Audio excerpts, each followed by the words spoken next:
Welcome to Life Prep. आज lecture number second है revision का। Lecture number second of 5। Chapter का नाम क्या है? Molecular basis of inheritance. ठीक है। So as all of you know कि चैप्टर का वेटेज बहुत ज़्यादा है, तो इसमें मैं हर बात को एक्सप्लेन कर रहा हूँ। ठीक है। सो नाउ आज हम लोग क्या देखेंगे? आज मोस्टली स्टार्ट करेंगे हिस्टोरिकल अकाउंट से। ठीक है। इसमें भी बहुत सारी साइंस छुपी है। Search for genetic material. इसमें 3 एक्सपेरिमेंट आएंगे। सबसे पहले कौन सा आएगा? Griffith experiment. ठीक है। उसके बाद कौन सा आएगा? अवेरी मैक्लॉयड मैकार्टी एक्सपेरिमेंट।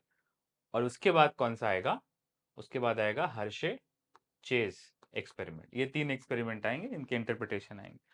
उसके बाद क्या आएगा? Properties of genetic material. इसमें हम लोग पढ़ेंगे डीएनए वर्सेस आरएनए। ठीक है, कि डीएनए और आरएनए में क्या क्या सिमिलैरिटीज और डिसिमिलैरिटीज है। और लास्ट में आएगा सेंट्रल डॉगमा। उसमें इंट्रोड्यूस करेंगे क्या? रेप्लिकेशन, ट्रांसक्रिप्शन और ट्रांसलेशन। ये 3 इंट्रोड्यूस करेंगे। ठीक है। So let us start with the very first topic which is search for genetic material. तो लास्ट लेक्चर में रिवीजन में हम लोगों ने देखा कि पेरेंट से प्रोजेनी में मेंडल ने क्या बोला, क्या आते हैं? फैक्टर्स, मतलब जीन्स। ठीक है। पेरेंट से प्रोजेनी में क्या आते हैं? जीन्स। और क्या इन्फ्लुएंस करते हैं? कैरेक्टर्स। ठीक है। लेकिन जीन का फिजिकल बेसिस क्या है वो मेंडल ने नहीं बताया। ठीक है। तो उनके डेथ के बहुत समय बाद जाके पता चला कि डीएनए इज जेनेटिक मटेरियल। लेकिन जो जीन्स है वो डीएनए पे है, वो एक बार में नहीं समझ में आया, उसके लिए बहुत सारे एक्सपेरिमेंट्स लगे। तो पहला एक्सपेरिमेंट कौन सा है?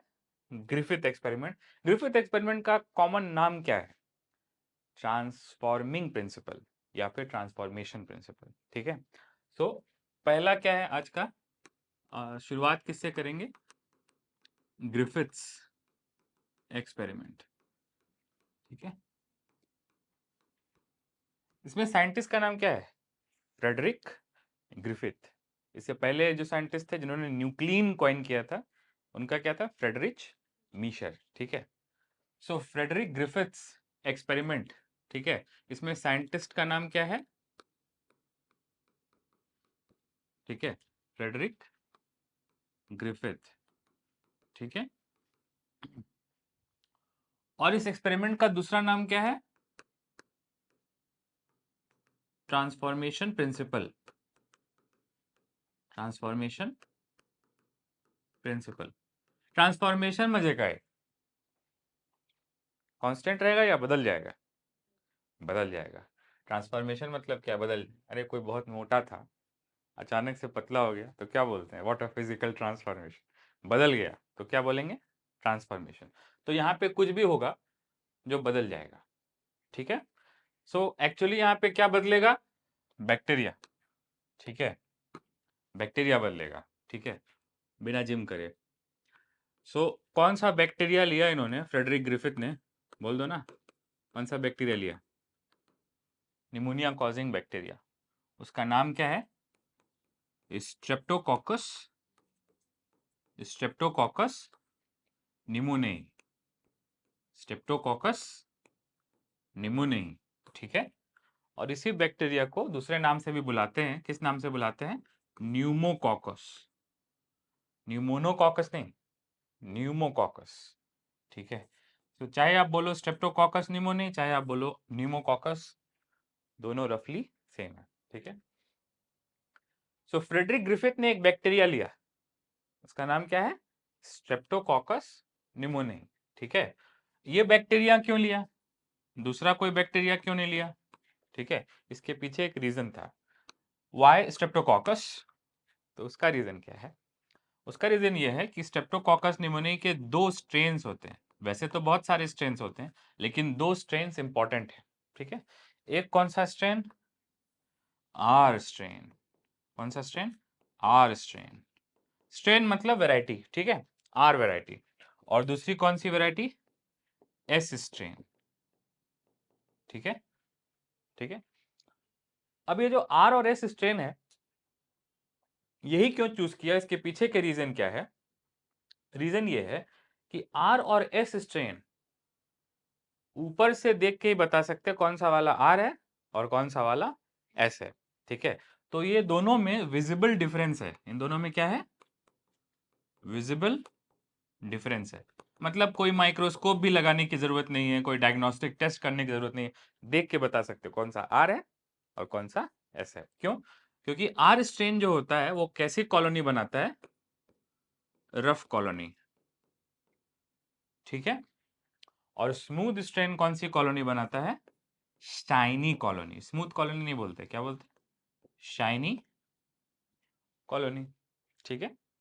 तो देख के बता सकते हैं ना कौन सा आर है कौन सा एस है। In fact I should show you कि आप देखो ये वाला आर है और ये वाला एस है, ठीक है। ये एक सेल है या पूरी कॉलोनी है? कॉलोनी है, इसके अंदर there can be several thousands of cell, may be millions of cell. तो ये जो है ये एक सेल नहीं है, ये कॉलोनी है। सेल शाइनी है या कॉलोनी शाइनी है? कॉलोनी शाइनी है, ठीक है। तो एस स्ट्रेन शाइनी कॉलोनी बनाता है, आर स्ट्रेन रफ कॉलोनी बनाता है। You can see without using even a microscope, आप नेकेड आई से देख सकते हो ये आर है और एस है। सो दोनों में कैसा अंतर है? विजिबल डिफरेंस है, ठीक है। अब सवाल ये है कि ये वाला रफ वो वाली शाइनी कॉलोनी क्यों बना रहा है, ठीक है। तो उसका रीजन ये है, ठीक है, क्योंकि एस स्ट्रेन में cells are surrounded by shiny colonies में जो बैक्टीरिया के सेल होते हैं they are surrounded by smooth polysaccharide layer. कौन सी लेयर? स्मूथ पॉलीसेक्राइड लेयर, ठीक है। ये स्मूथ पॉलीसेक्राइड लेयर को cell the unit of life chapter में हम लोग पढ़ते क्या बोलते हैं? Glycocalyx. ग्लाइको मतलब पॉलीसेक्राइड, कैलिक्स मतलब लेयर, ठीक है। सो एस स्ट्रेन की कॉलोनी शाइनी क्यों है? क्यों चमक रहा है? कॉलिन से पूछा है क्या क्यों चमक रहा है? क्योंकि उसके सेल के बाहर क्या है? पॉलीसेक्राइड की लेयर है, ठीक है। तो shiny colony because of polysaccharide layer, ठीक है। नेक्स्ट उसके बाद ये वाला रफ क्यों है? क्योंकि इसके पास ग्लाइकोकैलिक्स एब्सेंट है। यहाँ पे जो ग्लाइकोकैलिक्स है सेल के बाहर वो एब्सेंट है, ठीक है। अब सवाल ये है कि ये ग्लाइकोकैलिक्स क्यों एब्सेंट है, इसके पास क्यों प्रेजेंट है? ऑब्वियसली इसके पास पॉलीसेकेराइड बनाने का जीन है, इसके पास पॉलीसेकेराइड बनाने का जीन नहीं है, ठीक है ना। So contains polysaccharide gene, contains polysaccharide gene. So एक बात समझ में आई कि आर और एस का जो डिफरेंस है, जो विजिबल डिफरेंस है, ठीक है, वो डिफरेंस आर और एस का जेनेटिक है। इसके पास पॉलीसेकेराइड बनाने का जीन है और इसके पास पॉलीसेकेराइड बनाने का जीन नहीं है। देयरफॉर इसके बाहर ग्लाइकोकैलिक्स है, इसके बाहर ग्लाइकोकैलिक्स नहीं। देयरफॉर इसकी कॉलोनी शाइनी है और इसकी कॉलोनी रफ है, 1 on 1, ठीक है। इन दोनों में सिर्फ विजिबल डिफरेंस नहीं, नोटिस करो मैं लिखा नंबर 1 विजिबल डिफरेंस, दूसरा डिफरेंस भी है, ठीक है। सो इन दोनों का जो पैथोलॉजिकल नेचर है, मतलब डिजीज कॉजिंग नेचर है, वो भी अलग है, ठीक है। सो इन दोनों में कैसा डिफरेंस है? पैथोलॉजिकल डिफरेंस भी है, ठीक है। अब पैथोलॉजिकल डिफरेंस मतलब डिजीज कॉजिंग बिहेवियर दोनों का अलग है। एस स्ट्रेन जो होता है ये कैसा होता है? वायरुलेंट, ठीक है। एस स्ट्रेन कैसा होता है? वायरुलेंट। वायरुलेंट के लिए दूसरा बेस्ट वर्ड क्या होगा? पैथोजेनिक, ठीक है। मतलब क्या कॉज करेगा? मलेरिया या स्ट्रेप्टोकोकस निमोनिया है ना, निमोनिया कॉज करेगा ना, लंग में इन्फ्लेमेशन कॉज करेगा ना, ठीक है। और ये वाला कैसा है? आर स्ट्रेन कैसा है? Non virulent. ये बीमारी कॉज करता है या नहीं? नहीं, दिस इज नॉन वायरुलेंट, ठीक है, या फिर नॉन पैथोजेनिक, ठीक है। इस वाले को आप बोल सकते हो पैरासिटिक, ठीक है। और ये कौन सी बीमारी कॉज करता है? निमोनिया, ठीक है, ठीक है। ऑल पैथोजेंस आर पैरासाइट्स, ठीक है। सो एक बार फिर से पहला एक्सपेरिमेंट पढ़ रहे हैं सर्च ऑफ जेनेटिक मटेरियल में, वो है ग्रिफिथ एक्सपेरिमेंट। ग्रिफिथ एक्सपेरिमेंट में फ्रेडरिक ग्रिफिथ, आई थिंक 1928 और समथिंग, ठीक है ना, उन्होंने एक बैक्टीरिया लिया स्ट्रेप्टोकोकस निमोनियाई। वही बैक्टीरिया क्यों लिया? क्योंकि उसके दो स्ट्रेन आते हैं आर और एस, दोनों स्ट्रेन में विजिबल डिफरेंस भी है और दोनों स्ट्रेन का पैथोलॉजिकल नेचर भी अलग है। एक से बीमारी नहीं होती, दूसरे से बीमारी होती है, इसलिए ये लिया। अब एक्सपेरिमेंट क्या है? एक्सपेरिमेंट में उन्होंने माइस लिया, रैट नहीं, क्या बोलेंगे? माइस, रैट और माइस में थोड़ा सा अंतर है, ठीक है, बट अभी मैं रैट माइस नहीं पढ़ा रहा हूँ, ठीक है। तो उन्होंने क्या लिया, माइस लिया। माइस तो एक ही तरह का लिया, लेकिन बैक्टीरिया दो तरह का लिया। तो सबसे पहले माइस को इंजेक्शन लगाया, खाने में खिलाया या इंजेक्शन लगाया? इंजेक्शन लगाया, किसका, कौन से स्ट्रेन का? आर स्ट्रेन का। लेट अस से आर स्ट्रेन कैसा है, वायरुलेंट है या नॉन वायरुलेंट? नॉन वायरुलेंट, ठीक है। तो माइस को कुछ हुआ क्या? नहीं, माइस को निमोनिया नहीं हुआ, नॉन वायरुलेंट है। तो क्या लिखेंगे, जुग जुग जियो, माइस सर्वाइव्स, ठीक है। नेक्स्ट, दूसरी बार माइस का बुरा दिन था, माइस को क्या लगा दिया, एस स्ट्रेन। आए हाय, एस स्ट्रेन। चूहा बोला ची ची ची, इंजेक्शन लगाया ना, ठीक है। माइस को जब वायरुलेंट स्ट्रेन दिया, ठीक है, सो माइस मर गया। क्यों मर गया? प्यार मोहब्बत में मर गया, ठीक है, ठीक है। या फिर निमोनिया से मर गया, निमोनिया से मर गया। माइस को जब एस स्ट्रेन दिया तो माइस क्या लिखेंगे, डाइज। कौन सी बीमारी से मर गया, निमोनिया, ठीक है। चलो ये हो गया। अभी इसके बाद क्या होगा? अच्छा, ये दोनों रिजल्ट सरप्राइजिंग है क्या? ठीक है, बिल्कुल नहीं सरप्राइजिंग है। ये दोनों रिजल्ट कैसे हैं, ऑब्वियस हैं। कैसे हैं, ऑब्वियस है, ठीक है। अब चलो एक और रिजल्ट किया, ग्रिफिथ ने एक और एक्सपेरिमेंट किया। इस बार माइस लिया और माइस को एस स्ट्रेन दिया, ठीक है। लेकिन ये जो एस स्ट्रेन था ये नॉर्मल था, मतलब लाइव था, ठीक है। इस बार कैसा एस स्ट्रेन दिया, हीट किल्ड। अब यहाँ पे एक बात सुनना, हीट किल्ड का ये मतलब नहीं है कि उसको 1000 डिग्री सेल्सियस पे हीट कर दिया, कि वो जल के राख हो गया, इनऑर्गेनिक हो गया, ऐसा नहीं। तो यहाँ पे इसको हीट किल किया अराउंड 100 डिग्री सेल्सियस पे, ठीक है। जिससे सेल तो मर गया, कौन सा सेल मर गया, एस टाइप। एस टाइप वाला सेल तो मर गया, लेकिन उसका डीएनए डैमेज नहीं हुआ। तो आप याद रखो कि हीट किलिंग में कितने डिग्री पे हीट किल करना है, क्या उसको एकदम जला के राख कर देना है, ऑब्लिटरेट कर देना है? नहीं, मतलब 100 डिग्री, 150 डिग्री, कोई नंबर एनसीईआरटी में नहीं है, तो हम लोग भी नंबर नहीं मानेंगे, ठीक है। लेकिन हीट किल कितने पे किया, इतने पे किया कि सेल तो मर गया मगर उसके अंदर का डीएनए डैमेज नहीं हुआ, ठीक है। ऑब्वियसली अगर 1000 डिग्री सेल्सियस पे इसको ऑब्लिटरेट कर दोगे तब तो उसका डीएनए भी जल जाएगा ना, ठीक है, कार्बन हो जाएगा ना। सो माइस को एस स्ट्रेन दिया, हीट किल्ड, और इसमें याद रखना इसमें सेल फट गया है, सेल मर गया है, लेकिन उसका डीएनए अभी भी करेक्ट है, मतलब डैमेज नहीं हुआ है, ठीक है। सो सेल मर गया इसलिए इन्फेक्शन नहीं होगा। देखो इन्फेक्शन डीएनए से हो रहा है या सेल से हो रहा है, सेल से हो रहा है, ठीक है। तो सेल मर गया इसलिए इन्फेक्शन नहीं होगा। तो क्या लिखेगा टीचर, माइस सर्वाइव्स, ठीक है, माइस सर्वाइव्स, ठीक है। Assertion, when Griffith injected mice with heat killed S strain, the mice survives. Reason, because S strain cells die, ठीक है। बट एक इसमें कैवियट ये है, एक पॉइंट ये है कि even though the cells die after heat killing but their DNA is not damage, DNA अभी भी आहे, ठीक है, इंटैक्ट आहे, ठीक है। सो नेक्स्ट, अभी तक कुछ सरप्राइजिंग नहीं है। माइस को नॉन वायरोलेंट दिया, माइस बच गया, माइस को वायरोलेंट दिया, माइस मर गया, माइस को मरा हुआ वायरोलेंट दिया, माइस बच गया, अभी तक कुछ सरप्राइजिंग नहीं है। तो ये जो सारे रिजल्ट है इसमें से कोई शॉकिंग है क्या, कोई सरप्राइजिंग है क्या, ठीक है। सो यहाँ पे क्या बोलेंगे, ये सारे कैसे रिजल्ट्स हैं, ऑब्वियस फाइंडिंग्स हैं, ठीक है। इसमें से कुछ भी शॉकिंग नहीं है, ओ माय गॉड नहीं, ठीक है। हाँ, लेकिन एक एक लास्ट में एक कॉम्बिनेशन ट्राई किया, ठीक है। क्या ट्राई किया, कॉम्बिनेशन, ठीक है। ये वाला सरप्राइजिंग इंटरप्रिटेशन है, क्योंकि इस बार माइस को क्या दिया, कॉम्बिनेशन, किसका कॉम्बिनेशन, हीट किल्ड एस का, हीट किल्ड एस स्ट्रेन का। एक बात बताओ, हीट किल्ड एस स्ट्रेन से बीमारी हो रही है क्या, नहीं, प्लस लिविंग आर स्ट्रेन का, और लिविंग आर स्ट्रेन से भी बीमारी हो रही है क्या, नहीं हो रही। सो आप नोटिस करो, लिविंग आर स्ट्रेन से बीमारी नहीं हो रही है, हीट किल्ड एस स्ट्रेन से भी बीमारी नहीं हो रही। सो इंडिपेंडेंटली इन दोनों को देने पे बीमारी नहीं हो रही, ठीक है।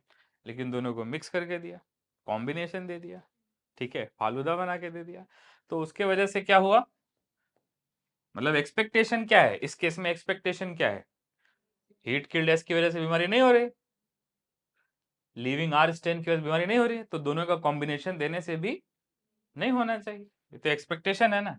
लेकिन शॉकिंगली नहीं रहा, चूहा चल बसा, माइस डाइज वंस अगेन, कैसे डाई, निमोनिया, ठीक है। तो ये वाला जो केस है ये कैसा है, इसको लिटरेचर में कैसे डिस्क्राइब किया गया है, शॉकिंग। कौन सा किंग, शॉकिंग, ठीक है। और इतना ही नहीं, ये जो माइस जो मरा, इस मरे हुए माइस में से रिकवर करके क्या मिला मालूम है, लिविंग एस, इसमें से रिकवर करके क्या मिला, लिविंग एस टाइप, ठीक है, लिविंग एस टाइप। देखो माइस को दिया क्या, हीट किल्ड एस टाइप, मरा हुआ एस टाइप, और माइस में से निकल क्या रहा है, लिविंग एस टाइप, और माइस मर भी जा रहा है। तो ये जो केस है जिसमें कॉम्बिनेशन दिया हीट किल्ड एस और लिविंग आर का, जिससे इंडिपेंडेंटली डिजीज नहीं हो रही लेकिन साथ में देने पर डिजीज हो जा रही है, तो ये इंटरप्रिटेशन कैसा है, शॉकिंग, ठीक है। तो अब इसमें दो ही पॉसिबिलिटी है, ठीक है, इसमें कितनी पॉसिबिलिटी है, दो ही पॉसिबिलिटी है। एक पॉसिबिलिटी तो ये है कि चूहे को कौन सा दिया, मरा हुआ एस, और मरा हुआ एस वापस जाकर के चूहे के बॉडी के अंदर जिंदा हो गया। अरे चूहे को दिया कौन सा, हीट किल्ड एस ना, और चूहे के बॉडी में जाके वो फिर से जिंदा हो गया। तो ये लाइकली है क्या, चूहा बैक्टीरिया को जिंदा करने की मशीन है क्या, नहीं। तो ये तो पॉसिबिलिटी रॉन्ग है, इनएक्यूरेट है साइंटिफिकली। दूसरी पॉसिबिलिटी क्या है कि जो लिविंग आर है ये वाला एस में, लिविंग एस में क्या हो गया, कन्वर्ट हो गया। तो आप बताओ, दो ही तो पॉसिबिलिटी है, क्या मरा हुआ एस वापस जिंदा हो गया, या फिर लिविंग आर लिविंग एस में कन्वर्ट हो गया। सो दूसरा वाला साइंटिफिक लग रहा है, पहला वाला तो नॉन साइंटिफिक, मरा हुआ फिर से जिंदा नहीं हो गया, जो फटा हुआ सेल है वो फिर से कलेक्ट हो गया, ये अनसाइंटिफिक है। लेकिन जो एक आर टाइप है वो एस में कन्वर्ट हो गया, एटलीस्ट मोर साइंटिफिक है, ठीक है ना। सो हम लोग क्या बोलते हैं, इसका इंटरप्रिटेशन क्या है कि बैक्टीरिया, आर वाला बैक्टीरिया एस वाले बैक्टीरिया में बदल सकता है, कैसे, वो ग्रिफिथ को नहीं मालूम, लेकिन ग्रिफिथ ने ये बोला कि आर वाला बैक्टीरिया बदल सकता है किसमें, एस वाले में। तो क्या बोला ग्रिफिथ ने, मिरेक्युलसली ट्रांसफॉर्म, आर वाला बैक्टीरिया चमत्कारी तौर पे एस वाले टाइप में बदल सकता है, ठीक है। लेकिन हाउ, कैसे बदल सकता है, ये ग्रिफिथ को नहीं मालूम, डू नॉट नो, ठीक है। सो एक तरह का बैक्टीरिया दूसरे तरह के बैक्टीरिया में बदल सकता है, इसको बोलते हैं ट्रांसफॉर्मिंग प्रिंसिपल या फिर ट्रांसफॉर्मेशन प्रिंसिपल, ठीक है। लेकिन इसका केमिकल बेसिस क्या है ये ग्रिफिथ को नहीं मालूम है, ठीक है, ग्रिफिथ को इसका कोई आइडिया नहीं है, ठीक है। तो एनसीईआरटी में भी वही लिखा है, let us just jump quickly to NCERT and close Griffith experiment, ठीक है। सबसे पहले न्यूक्लियन किसने कॉइन किया, मीशर, ये हम लोग पढ़ चुके हैं, ठीक है। और मेंडल ने भी अपने लॉज दिए थे सेम टाइम पे, मतलब मिड 19th सेंचुरी, 1856 63 व्हाटएवर, ठीक है, ठीक है। लेकिन डीएनए जेनेटिक मटेरियल है, ये बहुत बाद में पता चला, ठीक है, बहुत सारे एक्सपेरिमेंट हुए। तो पहला एक्सपेरिमेंट कौन सा है, ट्रांसफॉर्मिंग प्रिंसिपल, 1928 में फ्रेडरिक ग्रिफिथ ने एक्सपेरिमेंट किया, किसके ऊपर, स्ट्रेप्टोकोकस निमोनियाई बैक्टीरिया के ऊपर, जो कि क्या कॉज करता है, निमोनिया। अच्छा, निमोनिया क्या सिर्फ बैक्टीरिया से होता है, नहीं, निमोनिया वायरस से भी होता है, ठीक है। लेकिन वायरस से जो निमोनिया होगा उसको क्या बोलेंगे, वायरल निमोनिया। बैक्टीरिया से जो निमोनिया हो रहा है उसको क्या बोलेंगे, बैक्टीरियल निमोनिया। क्या सिर्फ एक बैक्टीरिया से निमोनिया होता है या बहुत सारे बैक्टीरिया से, बहुत सारे, हीमोफिलस इन्फ्लुएंजी से भी निमोनिया होता है, ठीक है, स्ट्रेप्टोकोकस निमोनियाई से भी होता है। सो बहुत सारे निमोनिया कॉजिंग बैक्टीरिया हैं जिसमें से एक कौन सा है, स्ट्रेप्टोकोकस निमोनियाई, ठीक है। सो निमोनिया कॉज करने वाला एक बैक्टीरिया लिया, स्ट्रेप्टोकोकस निमोनियाई, ठीक है, और देखा, ठीक है, कि लिविंग ऑर्गेनिज्म जो बैक्टीरिया है वो अपना फिजिकल फॉर्म बदल सकता है। रफ कॉलोनी से कैसा हो सकता है, शाइनी कॉलोनी, ठीक है ना।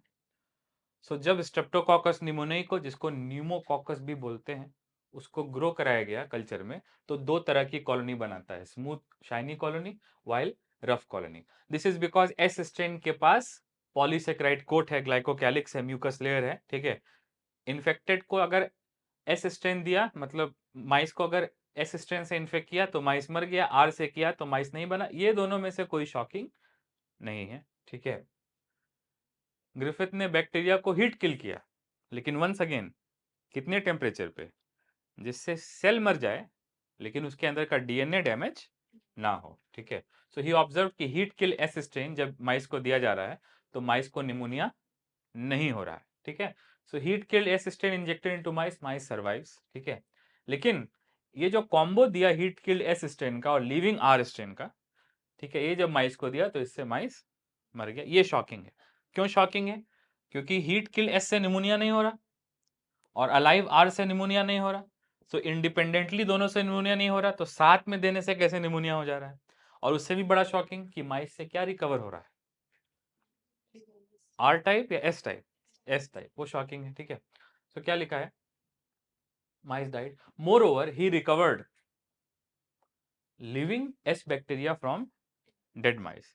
तो इसका एक ही मतलब है कि बैक्टीरिया आर वाला किस में कन्वर्ट हो सकता है, एस वाले फॉर्म में कन्वर्ट हो सकता है। तो he concluded that R strain can somehow been transformed by the S strain bacteria.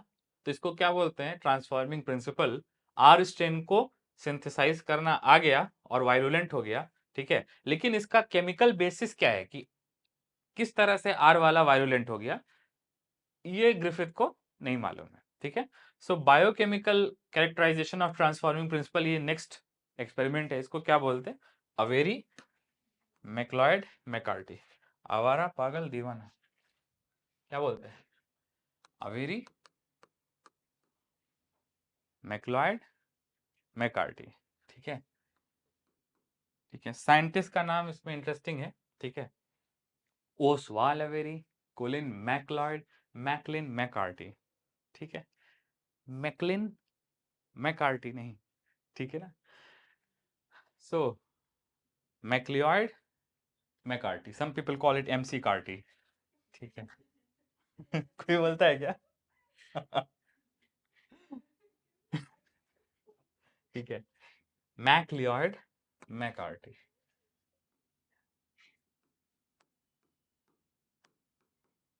MC Carti मत बोलो भाई, मैकार्टी, ठीक है। So these are very American names, ठीक है। Avery MacLeod McCarty, AMM experiment. इसका दूसरा नाम क्या है एक्सपेरिमेंट का, बायोकेमिकल कैरेक्टराइजेशन।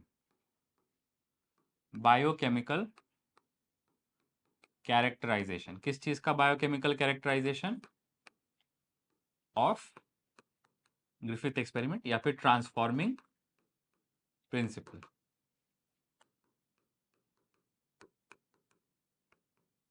इसको क्या बोलते हैं, अवेरी मैक्लॉयड मैकार्टी एक्सपेरिमेंट, ठीक है। सो लक्ष्य दिया, देखो ये एस टाइप सेल है, ठीक है। ये कैसा सेल है, एस टाइप सेल है, ठीक है। अब इसको क्या करेंगे, आग लगा देंगे। एस टाइप सेल को क्या करेंगे, हीट किल, ठीक है। जब इसको हीट किल करेंगे, ठीक है, तो इसका सेल मेम्ब्रेन रहेगा या फट जाएगा? फट जाएगा, ठीक है। अब इसके सेल में से सब कुछ बाहर आ जाएगा, सारा सेल का फालूदा बाहर आ जाएगा, ठीक है। सो डीएनए भी बाहर आ जाएगा, ठीक है। आरएनए भी बाहर आ जाएगा, प्रोटीन भी बाहर आ जाएगा, कार्बोहाइड्रेट पॉलीसेकेराइड बाहर आ जाएगा, ठीक है ना। तो सेल को जब हीट किल कर रहे हैं तो बेसिकली उसका क्या हो रहा है, सेल लिसिस, ठीक है। और सेल का सारा कंटेंट बाहर आ जा रहा है, ठीक है। तो आपने बायोमोलिक्यूल में पढ़ा होगा कि जो कंपोजिशन है साइटोप्लाज्म का, इसमें दो तरह के मॉलिक्यूल होते हैं। पहला कौन सा, माइक्रोमोलिक्यूल्स, और दूसरा कौन सा, मैक्रोमोलिक्यूल्स। तो सब बाहर आ गया ना, माइक्रो भी मैक्रो भी सब बाहर आ गया, मेम्ब्रेन ही फट गया ना, ठीक है। तो जब सेल को हीट किल करते हैं तो उसके अंदर के ऑर्गेनिक मॉलिक्यूल डैमेज नहीं होते, मगर उसका मेम्ब्रेन फट जाता है, मतलब लिविंग स्टेट लॉस हो जाता है, ठीक है, लेकिन मॉलिक्यूल अभी भी इंटैक्ट है, ठीक है, हीट किलिंग में। अब साइंटिस्ट को एक्सपेक्टेशन ये थी कि जो भी जेनेटिक मटेरियल होगा, जो भी मेंडल का फैक्टर होगा, वो माइक्रो मॉलिक्यूल तो नहीं होगा। जैसे फॉर एग्जांपल माइक्रो मॉलिक्यूल का एग्जांपल क्या है, ग्लूकोज C6H12O6, ठीक है, या फिर सुक्रोज, या फिर लिपिड्स, ठीक है। तो जो माइक्रो मॉलिक्यूल्स होते हैं उनका मोलर मास कितना होता है, लेस देन 800 डाल्टन, ठीक है। और इतने छोटे जो मॉलिक्यूल हैं, for example glucose, for example sodium ion, ये सारे मॉलिक्यूल जेनेटिक मटेरियल नहीं हो सकते, क्योंकि इनमें जेनेटिक इंफॉर्मेशन स्टोर करने की जगह ही नहीं, ठीक है। तो साइंटिस्ट को पहले से मालूम था कि micro molecules can not be genetic material, जो कि ऑब्वियस है। जेनेटिक मटेरियल जो भी है वो छोटा मॉलिक्यूल होना चाहिए या बड़ा मॉलिक्यूल होना चाहिए, बड़ा मॉलिक्यूल होना चाहिए, ठीक है। सो मैक्रो मॉलिक्यूल्स को हम लोग और क्या बोलते हैं, बायो पॉलीमर्स। क्या बोलते हैं, बायो पॉलीमर्स। तो तीन तरह के बायो पॉलीमर्स कॉमनली सेल के अंदर पाए जाते हैं, ठीक है। पहला कौन सा, पॉलीपेप्टाइड, ठीक है, मतलब प्रोटीन्स। दूसरा कौन सा, पॉली सैकेराइड। और तीसरा कौन सा, न्यूक्लिक एसिड, जिसको क्या बोलते हैं, पॉली न्यूक्लियोटाइड, जो लास्ट लेक्चर में पढ़ा, ठीक है, पॉली न्यूक्लियोटाइड। सो तीन तरह के macromolecule heat killed S type cell से निकलेंगे, प्रोटीन, पॉलीसेकेराइड और poly nucleotide. By the way poly nucleotide में फर्दर दो आते हैं, कौन कौन से, डीएनए और आरएनए, ठीक है, डीएनए और आरएनए। साइंटिस्ट को किसके ऊपर शक था, इन्हीं मैक्रोमोलिक्यूल के ऊपर शक था, ठीक है। लेकिन बिलीफ ये था कि ज्यादातर साइंटिस्ट इस एक्सपेरिमेंट से क्या मानते थे कि प्रोटीन जेनेटिक मटेरियल होता होगा। कौन जेनेटिक मटेरियल होता होगा, प्रोटीन, ठीक है। तो एक बार फिर से मैं आता हूं, अवेरी मैक्लॉयड मैकार्टी, आवारा पागल दीवाना, एक्सपेरिमेंट में क्या किया, एस टाइप सेल को हीट किल किया, ठीक है। हीट किल करने पे सेल फट जाएगा और उसका कंटेंट बाहर आ जाएगा। माइक्रोमोलिक्यूल्स में इंटरेस्टेड नहीं है, किस में इंटरेस्टेड है, मैक्रोमोलिक्यूल में, because micromolecules can not be genetic material because they are too small to contain genetic information. Therefore, whatever is genetic material must be a macromolecule, must be a biopolymer. तो suspicion किस पे था, सबसे ज्यादा scientist क्या मानते थे, अवेरी MacLeod McCarthy experiment से पहले मेजॉरिटी क्या मानती थी कि जेनेटिक मटेरियल कौन है, प्रोटीन, ठीक है। लेकिन अवेरी मैक्लॉयड मैकार्टी एक्सपेरिमेंट में क्या किया कि इन सब को एंजाइम से ट्रीट किया, किससे ट्रीट किया, एंजाइम से। तो अभी ये सब अलग है या अभी ये सब साथ में है, अभी तो ये सब साथ में है ना, ठीक है ना। सो अब ट्रीट करना शुरू किया, सबसे पहले पॉलीपेप्टाइड को, मतलब प्रोटीन्स को किसके साथ ट्रीट किया, प्रोटीएजेस के साथ, तो प्रोटीन खराब हो गया। पॉलीसेक्राइड को किसके साथ ट्रीट किया, अमाइलेजेस के साथ, तो पॉलीपेप्टाइड डाइजेस्ट हो गया, ठीक है। डीएनए आरएनए को किसके साथ ट्रीट किया, न्यूक्लियेजेस। अब बाय द वे न्यूक्लियेजेस तो दो तरह के होते हैं, डीएनए को डाइजेस्ट करने वाले को क्या बोलते, डीएनएजेस, और आरएनए को डाइजेस्ट करने वाले को क्या बोलते, आरएनएजेस, ठीक है। सो बेसिकली अवेरी मैक्लॉयड मैकार्टी ने कौन से एंजाइम्स यूज किए, हाइड्रोलिटिक एंजाइम्स। कौन से एंजाइम्स यूज किए, हाइड्रोलिटिक एंजाइम्स, मतलब third class enzymes. Hydrolytic enzyme third category को बिलोंग करते हैं ना, क्लास थर्ड। क्लास वन कौन होता है, ऑक्साइडोरिडक्टेज। क्लास टू कौन होता है, ट्रांसफेरेज। क्लास थ्री कौन होता है, हाइड्रोलिटिक एंजाइम, हाइड्रोलेज। सो हाइड्रोलिटिक एंजाइम्स का यूज किया, ठीक है, किस किस का, protease, amylase, nucleus, DNAs, RNase. ये हाइड्रोलिटिक एंजाइम्स का यूज क्यों कर रहे हैं, किसको आइसोलेट करने के लिए, इन्हीं सारे मॉलिक्यूल्स को आइसोलेट करने के लिए, ठीक है। चलो एक बार फिर से देखते हैं, ग्रिफिथ ने क्या देखा कि S वाला बैक्टीरिया R वाले बैक्टीरिया को बदल सकता है। ठीक है, अब उसी एक्सपेरिमेंट को फिर से कर रहा है एंजाइम इंट्रोड्यूस करके। कौन कर रहा है? 3 साइंटिस्ट, अवेरी, मैक्लॉयड, मैकार्टी।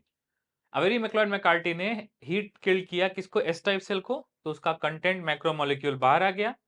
अब इसमें से कौन सा वाला जेनेटिक मटेरियल का काम कर रहा है, मतलब ट्रांसफॉर्मिंग सब्सटेंस है, उसको पता करने के लिए किसका यूज किया? एंजाइम्स का यूज किया।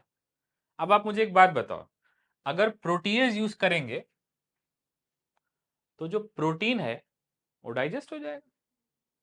ठीक है, अरे जैसे मान लो कि एक एस टाइप सेल है। कैसा सेल है? S type. ये एस टाइप सेल क्या है? इंटैक्ट है या हीट किल्ड है? हीट किल्ड है, तो फट गया है। और दूसरा कौन सा सेल है? आर टाइप सेल है। ये वाला कौन सा सेल है? लेटेस्ट से आर टाइप सेल है। ये वाला कौन सा सेल है? एस टाइप सेल है। ठीक है, एस टाइप के फटने के बाद ये जो डीएनए है या आरएनए है या प्रोटीन है, ठीक है, ये सब मीडियम से होके ही तो जाएंगे ना। ठीक है, सो ऑब्वियसली एक समय आएगा जब ये सारी चीजें कहाँ रहेंगी? इन विट्रो, मतलब डीएनए, आरएनए, प्रोटीन। ठीक है, अब इस मीडियम में अगर ये सारे एंजाइम होंगे तो जो मॉलिक्यूल जा रहा है वो बीच में ये डिस्ट्रॉय हो जाएगा ना।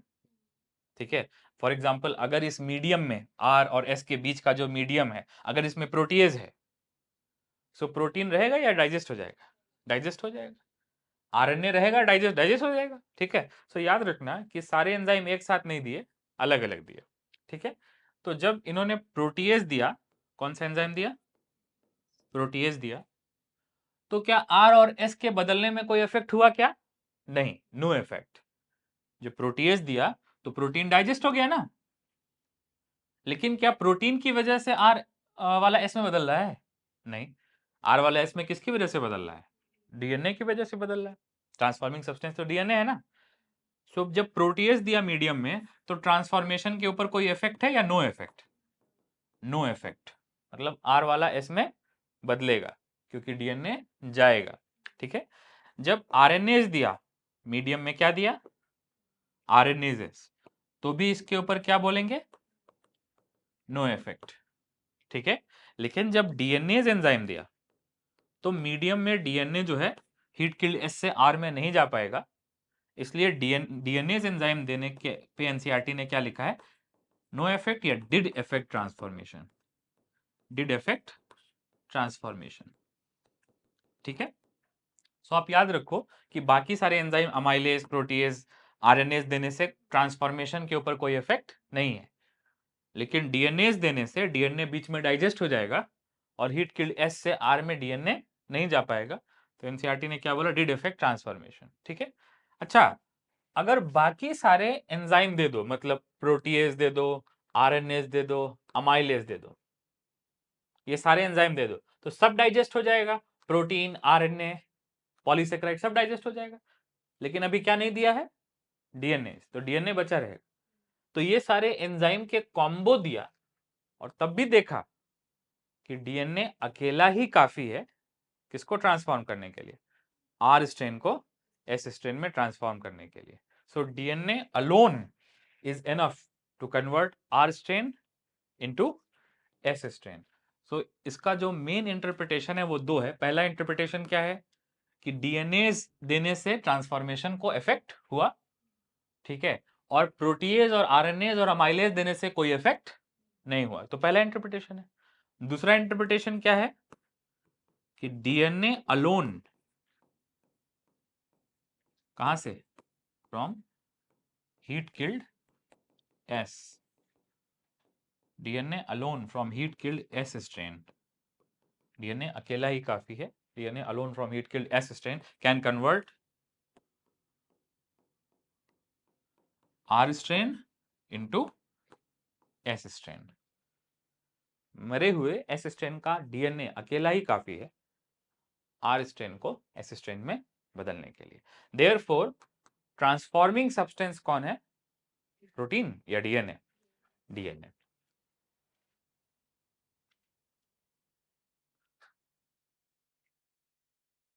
ठीक है,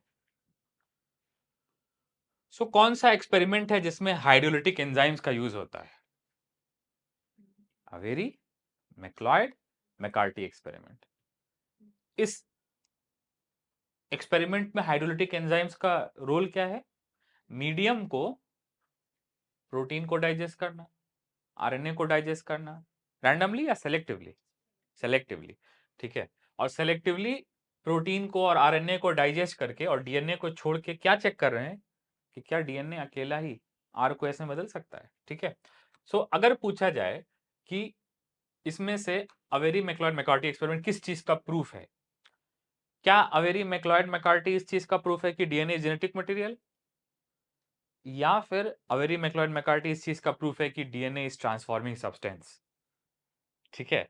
तो इस चीज का प्रूफ है कि डीएनए इज ट्रांसफॉर्मिंग सब्सटेंस, लेकिन इस चीज का प्रूफ नहीं है कि DNA is 100% sure that DNA is genetic material. हाँ, एक बात और, इस एक्सपेरिमेंट से पहले मेजॉरिटी किसको जेनेटिक मटेरियल मानती थी? प्रोटीन्स को, पॉलीपेप्टाइड्स को। लेकिन इसके बाद बहुत सारे लोग आइडियोलॉजिकली कन्वर्ट होकर किसकी तरफ आ गए?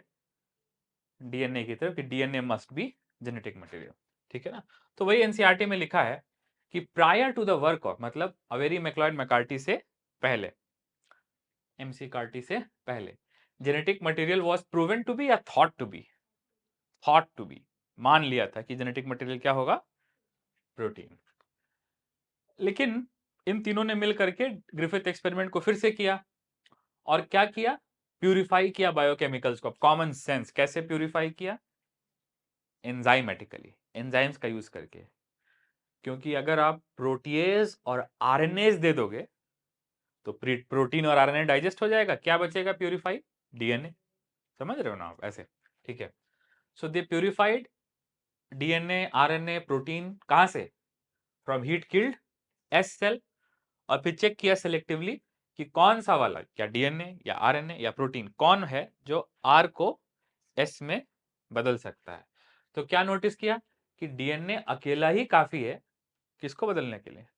आर टाइप को एस टाइप में कन्वर्ट करने के लिए। सो बेसिकली मरे हुए एस में से क्या निकल रहा है? पॉलीसेकेराइड का जीन, जो कि डीएनए है। पहले पॉलीसेकेराइड का जीन क्या है? डीएनए है। और जब वो आर में जा रहा है तो आर भी कैसा हो जा रहा है? एस के जैसा हो जा रहा है, ठीक है। They also discovered that protein digesting enzyme proteases and RNA digesting enzyme RNases affect या no effect? No effect on transformation, ठीक है। So transforming substance protein और RNA तो नहीं है, लेकिन digestion with DNAs did affect transformation, suggesting that the DNA caused transformation. DNA he transforming substance. Can you tell the difference between DNAs and DNAs? देखो, DNAs DNA का plural है, और ये क्या है? न्यूक्लिक एसिड है, ठीक है। और डीएनए डाइजेस्टिंग एंजाइम है, और ये न्यूक्लिक एसिड है या प्रोटीन है? प्रोटीन है। सो ये न्यूक्लिक एसिड है, और ये क्या है? डीएनए क्या है? प्रोटीन है, प्रोटीन एंजाइम, ठीक है। अब आ गया unequivocal evidence that DNA genetic material, ठीक है। ये कौन सा एक्सपेरिमेंट है? हर्शे चेज एक्सपेरिमेंट, ठीक है ना। तो नेक्स्ट एक्सपेरिमेंट कौन सा है? Hershey chase experiment. Alfred Hershey, Martha chase, ठीक है। एक्सपेरिमेंट को क्या बोलते हैं? हर्शे चेज एक्सपेरिमेंट, 1952, ठीक है, ठीक है। तो for a moment I think I should convert board into white colour, ठीक है। गुड मॉर्निंग, ठीक है। सो इस केस में, ठीक है, अल्फ्रेड हर्शे और मार्था चेज ने क्या किया, ठीक है। सो देखो, बैक्टीरियोफेज लिया, क्या लिया? Bacteriophage, bacteriophage. कौन सा बैक्टीरियोफेज? लैम्डा या टी? T bacteriophage. अब T2 लिया या T4 लिया या T6 लिया, that is not our discussion, लेकिन टी बैक्टीरियोफेज लिया। और उस बैक्टीरियोफेज, वो बैक्टीरियोफेज किसको इफेक्ट करता है? एशरिकिया कोलाई। सो हर्शे और चेज ने क्या लिया? बैक्टीरियोफेज। और क्या लिया? एशरिकिया कोलाई बैक्टीरिया। तो ये जो एशरिकिया कोलाई लिया, ये कैसा लिया? नेचुरल, ठीक है। और जो बैक्टीरियोफेज लिया वो कैसा लिया? इंजीनियर्ड। कैसा लिया? इंजीनियर्ड, मतलब ऑल्टर्ड, उसमें कुछ चेंज किया, ठीक है। तो सबसे पहले तो हम लोग बात कर लेते हैं बैक्टीरियोफेज की, ठीक है। सो बैक्टीरियोफेज के बारे में सबको ऑलमोस्ट मालूम है कि बैक्टीरियोफेज का दो पार्ट होता है। एक क्या होता है उसका? कैप्सिड। लेट अस से जो अभी मैं बना रहा हूं, ये क्या है? बैक्टीरियोफेज का कैप्सिड। ये सिंप्लीफाइड डायग्राम है, दिस इज नॉट स्पाइडरमैन। ये क्या है? Bacteriophage, T bacteriophage. Head, collar, cylinder, neck बोलते हैं, और क्या? टेल फाइबर्स बोलते हैं ना इसको, ठीक है ना, बोलते हैं ना। और इसके अंदर क्या होता है? Genetic material. अब जो जेनेटिक मटेरियल होता है बैक्टीरियोफेजेस का, वो मोर कॉमनली क्या होता है? Double standard DNA. कुछ बैक्टीरियोफेज होते हैं जिनके पास सिंगल स्टैंड डीएनए होता है। कौन से वाले के पास सिंगल स्टैंड डीएनए होता है? याद है? 5174 5386 न्यूक्लियोटाइड, ये सिंगल स्टैंडर्ड डीएनए। कुछ बैक्टीरियोफेज होते हैं जिनके पास आरएनए होता है, ठीक है। तो कौन सा वाला अपने सिलेबस में है जो आरएनए बैक्टीरियोफेज है? क्यू बीटा बैक्टीरियोफेज, कुछ भी, क्यू बीटा, ठीक है ना। ये अभी आगे आएगा, एनसीईआरटी में ही है, इसलिए मैंने बता दिया, ठीक है। So anyways let me erase this. अब आप देखो बैक्टीरियोफेज कैसा लिया? इंजीनियर, ठीक है। लेकिन बैक्टीरियोफेज की इंजीनियरिंग से पहले आप ये समझो कि ये जो है इसको क्या बोलते हैं? कैप्सिड। और कैप्सिड किसका बना होता है? प्रोटीन्स, ठीक है। और ये जो है ये क्या है? इसका डबल स्टैंडर्ड डीएनए, और ये बेसिकली जेनेटिक मटेरियल है, ठीक है ना। सो हर्षे चेज एक्सपेरिमेंट में प्रूफ क्या करना है? कि डीएनए जेनेटिक मटेरियल है। और एट द सेम टाइम क्या प्रूफ करना है? कि प्रोटीन जेनेटिक मटेरियल नहीं है। So basically Hershey Chase experiment protein versus DNA है। किसके टाइटल के लिए? जेनेटिक मटेरियल के टाइटल के लिए, ठीक है। So basically Hershey and Chase ने टी बैक्टीरियोफेज लिया और ई कोलाई लिया, ठीक है। और दो आइसोटोप्स का यूज किया, दो रेडियो आइसोटोप्स का यूज किया, जो मैं यहाँ पे बताने जा रहा हूँ, ठीक है। तो सबसे पहले आप याद रखो कि नॉर्मल सल्फर कौन सा होता है? सल्फर 32, ठीक है ना। सो नॉर्मल आइसोटोप क्या होता है? 16 सल्फर 32, ये नॉर्मल आइसोटोप होता है। लेकिन इन लोगों ने कौन सा आइसोटोप लिया? 16 सल्फर 32 या 35? 35, ये कैसा आइसोटोप है? रेडियो आइसोटोप है, रेडियो एक्टिव है, ठीक है। नेक्स्ट, नॉर्मल फॉस्फोरस कौन सा होता है? ठीक है, 15 फॉस्फोरस 31, ये नॉर्मल फॉस्फोरस होता है। लेकिन इन लोगों ने कौन सा फॉस्फोरस यूज किया? 15 फॉस्फोरस 32। और फॉस्फोरस 32 कैसा है? नॉन रेडियो आइसोटोप है या रेडियो आइसोटोप? रेडियो आइसोटोप है, ठीक है ना। सो दो रेडियो आइसोटोप का यूज किया, सल्फर 36 नहीं 35, और फॉस्फोरस 32 का यूज किया, ठीक है ना। फॉस्फोरस 32 और सल्फर 35 ही क्यों यूज किया? क्योंकि सल्फर 35 या सल्फर प्रोटीन में होता है मगर डीएनए में नहीं होता है। तो जो सल्फर है वो किस में पाया जाता है? Present in protein. कौन कौन से अमीनो एसिड में होता है? सिस्टीन और मेथियोनिन, दो अमीनो एसिड में सल्फर होता है, ठीक है। एब्सेंट इन डीएनए, डीएनए में कहीं पे भी सल्फर नहीं होता है। हालांकि फॉस्फोरस ठीक उसका अपोजिट है, फॉस्फोरस डीएनए में भर भर के होता है, तो क्या बोलेंगे? Present in DNA but absent in protein. Phosphorus किस में नहीं है? प्रोटीन में नहीं है, एब्सेंट इन प्रोटीन। कुछ कुछ प्रोटीन में फॉस्फोरस होता है, phosphoprotein, but they are not part of bacteriophage. Bacteriophage के प्रोटीन में तो फॉस्फोरस नहीं है, ठीक है। नाउ चलो ये हो गया, ठीक है। अब अगर रेडियो एक्टिव सल्फर पे ग्रो कराएंगे तो जो वायरस होगा वो कैसा होगा? वो वायरस होगा, उसका प्रोटीन रेडियो एक्टिव होगा, ऐसा। लाल मतलब खतरा, मतलब रेडियो एक्टिव, ठीक है। प्रोटीन रेडियो एक्टिव होगा। अरे कैप्सिड प्रोटीन का बना होता है ना, ठीक है। सो सल्फर किस में है? प्रोटीन में है, इसलिए प्रोटीन रेडियो एक्टिव होगा। ठीक है, मगर अंदर का डीएनए रेडियो एक्टिव नहीं होगा। तो देखो डीएनए में कैसा बना रहा हूं, ऐसा ब्लैक से बना रहा हूं। ठीक है, और जो दूसरा वाला केस है उसमें क्या लिया, फॉस्फोरस 32। तो फॉस्फोरस 32 लेने की वजह से डीएनए रेडियो एक्टिव होगा और कैप्सिड रेडियो एक्टिव नहीं होगा। ठीक है, सो आई होप हम सब ये समझ रहे हैं कि ऊपर वाला फेज किस पे ग्रो कराया है, इसका क्या रेडियो एक्टिव है, कैप्सिड। तो किस पे ग्रो कराया है, सल्फर 32 पे ग्रो कर, सल्फर 35 पे ग्रो कराया है ना। तो इसको हम लोग क्या बोलेंगे, कौन सा फेज, S35 लेबल्ड फेज बोलेंगे कि नहीं बोलेंगे। ठीक है, और इस वाले बैक्टीरियोफेज को किस पे ग्रो कराया है, P32 पे। तो ये कौन सा बैक्टीरियोफेज है, P32 लेबल्ड फेज। ठीक है, सो हर्शे एंड चेज ने क्या किया, दो आइसोटोप का यूज किया, किसको लेबल करने के लिए, प्रोटीन और डीएनए को।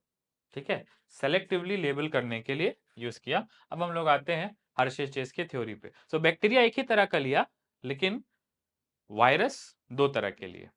ठीक है, सो देखो लेफ्ट साइड में कौन सा बैक्टीरियोफेज है, जो सल्फर 35 लेबल्ड है, इसका कैप्सिड रेडियो एक्टिव है, मगर इसका प्रोटीन सॉरी इसका डीएनए नॉन रेडियो एक्टिव है। ठीक है, और राइट साइड में कौन सा है, फॉस्फोरस 32 लेबल्ड। तो इसका डीएनए रेडियो एक्टिव है क्योंकि डीएनए में फॉस्फोरस है, मगर प्रोटीन रेडियो एक्टिव नहीं है। ठीक है, इसका मतलब इसका डीएनए P32 है, लेकिन इसका कैप्सिड S32 है। ठीक है, और इसका कैप्सिड S35 है और इसका डीएनए P31 है। समझ रहे हो ना आप, एज इजी एज दैट। अब दोनों को क्या कराया, तीन स्टेजेस में हर चीज एक्सपेरिमेंट होता है। पहला वाला कौन सा, इन्फेक्शन, दूसरा वाला कौन सा, ब्लेंडिंग, तीसरा वाला कौन सा, सेंट्रीफ्यूगेशन। तो मैं इसी पे लिख दे रहा हूं, if you have not written already आप भी इसको वैसे ही लिख लो। सो पहले वाले स्टेप का नाम क्या है, इन्फेक्शन। ठीक है ना, इन्फेक्शन। तो इन्फेक्शन में क्या होता है, कैप्स मतलब वायरस अटैच करता है और डीएनए ट्रांसफर करता है। सो इन्फेक्शन स्टेज में क्या होगा, attach and DNA transfer. Virus जो है वो बैक्टीरिया के सेल को, टी बैक्टीरियोफेज ई कोलाई के सेल को अटैच करेगा और डीएनए को ट्रांसफर करेगा, लेकिन डिटैच करेगा क्या, नहीं। तो क्या लिख रहा हूं मैं, अटैच एंड डीएनए ट्रांसफर, और चोरी चोरी में लिख रहा हूं बट नॉट डिटैच। ठीक है, सो आप देखो, चाहे S35 वाला हो चाहे P32 वाला हो, दोनों में क्या हो रहा है, अटैच और डीएनए ट्रांसफर। ये कौन सी स्टेज है, इन्फेक्शन। ठीक है, हाँ, एक के केस में कौन सा डीएनए ट्रांसफर हो रहा है, P32 P31, दूसरे वाले में कौन सा ट्रांसफर हो रहा है, P32। ठीक है, लेकिन हर्षे एंड चेस को अभी नहीं मालूम है कि क्या ट्रांसफर हो रहा है, डीएनए या प्रोटीन। अगर डीएनए ट्रांसफर हो रहा है तो जेनेटिक मटेरियल क्या है, डीएनए। अगर प्रोटीन ट्रांसफर हो रहा है तो जेनेटिक मटेरियल क्या है, protein, as easy as that. ठीक है, लेकिन हर्शे एंड चेज ने पहले क्या करा है, इन्फेक्शन। तो इन्फेक्शन में क्या होगा कि जेनेटिक मटेरियल ट्रांसफर होगा, ये तो मालूम है। ठीक है, नेक्स्ट उसके बाद क्या आया, ब्लेंडिंग। ब्लेंडिंग का मतलब होता है फिजिकल एजिटेशन। क्या, फिजिकल एजिटेशन, उसको क्या बोलते हैं, ब्लेंडिंग। मतलब डिस्टर्ब कर देना, कैसे, इमोशनली या फिजिकली, फिजिकली। ठीक है, और यहाँ पे जो डिवाइस यूज होता है ब्लेंडिंग में, उस डिवाइस का नाम क्या होता है, blender. Please don't do blunder, blender नहीं, ब्लेंडर। ठीक है, तो ब्लेंडिंग में क्या होता है, डिटैच। क्या डिटैच होता है, जेनेटिक मटेरियल या एम्प्टी कैप्सिड, एम्प्टी कैप्सिड ना। जेनेटिक मटेरियल देने के बाद जो खाली कैप्सिड है वो डिटैच कब हो रहा है, ब्लेंडिंग में।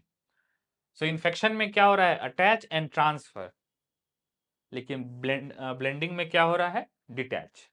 ठीक है, लास्ट में एक स्टेप और है, देखो खाली कैप्सिड डिटैच होने के बाद जो ये जो खाली कैप्सिड है, ठीक है, एम्प्टी कैप्सिड है, ये हाई डेंसिटी है या लो डेंसिटी है? लो डेंसिटी है, छोटा है ना, ये लो डेंसिटी है, ठीक है। और जो बैक्टीरिया का सेल है, जिसके अंदर बैक्टीरिया का खुद का भी डीएनए है, प्लाज्मिड भी है, और बाहर से वायरस का भी डीएनए आ गया, ये कैसा है, लो डेंसिटी है या हाई डेंसिटी है? हाई डेंसिटी है, ठीक है। सो लो डेंसिटी और हाई डेंसिटी को सेपरेट कैसे करेंगे? मतलब cells are high density and empty capsids are low density. इन दोनों को सेपरेट कैसे करेंगे? डेंसिटी सेपरेशन को क्या बोलते हैं? Density gradient centrifugation. गोल गोल घुमा देंगे, ठीक है। सो जब गोल गोल घुमाएंगे तो सारे सेल्स नीचे आ जाएंगे, क्या बना लेंगे? सेडिमेंट, और सारे कैप्सिड ऊपर आ जाएंगे, ठीक है। सो आप इमेजिन कर सकते हो, ठीक है। मैं यहाँ पे दो सिंप्लीफाइड केस बना दे रहा हूं कि आफ्टर सेंट्रीफ्यूगेशन कैसा कंडीशन होगा, ठीक है। सो नोटिस ये सेंट्रीफ्यूगेशन के बाद की पिक्चर है, ठीक है। सो ये क्या है? सेल है। इतना बड़ा सेल नहीं होता, just making it much more oversized, ठीक है। तो ये क्या है? सेल है, ठीक है। और ये क्या है? मान लेते हैं S35 यूज हुआ है। क्या यूज हुआ है? S35। तो कैप्सिड कैसा होगा? रेडियो एक्टिव होगा ना, ठीक है। तो ये क्या है? खाली दुकान। ये क्या है? Capsid. Now I think I should use my favourite clone tool, ठीक है। उप्स,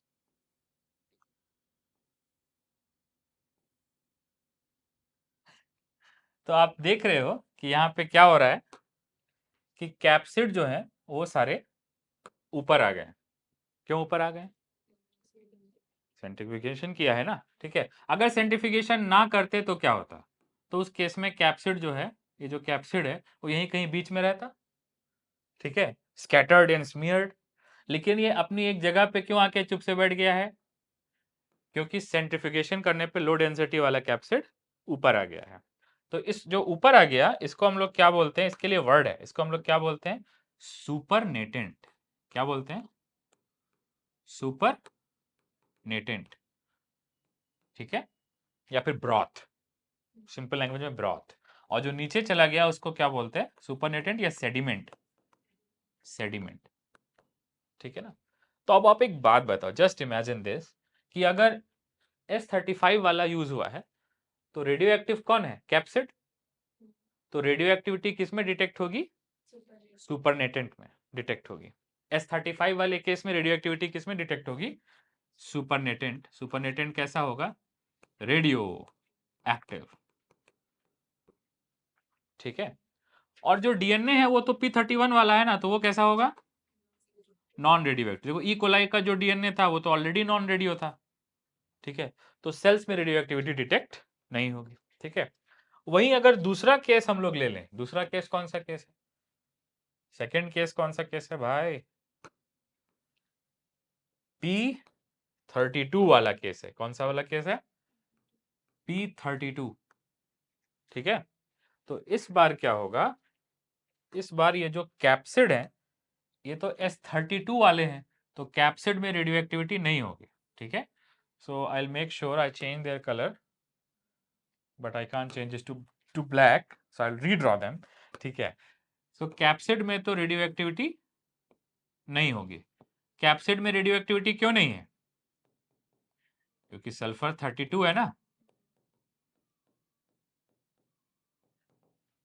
ठीक है ना। और यहाँ पे सेल के अंदर रेडियो एक्टिविटी आ जाएगी।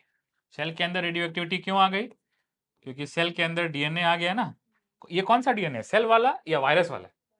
वायरस वाला। सो यू कैन इमेजिन कि ये वाला P32 लेबल्ड फेज अपना डीएनए सेल में दे देगा। सो P32 वाले केस में क्या डिटेक्ट होगी? Radioactivity in cell. और S35 वाले केस में क्या डिटेक्ट होगी? Radioactivity in cell, sediment या supernatant? Supernatant, empty capsid radioactive होगा।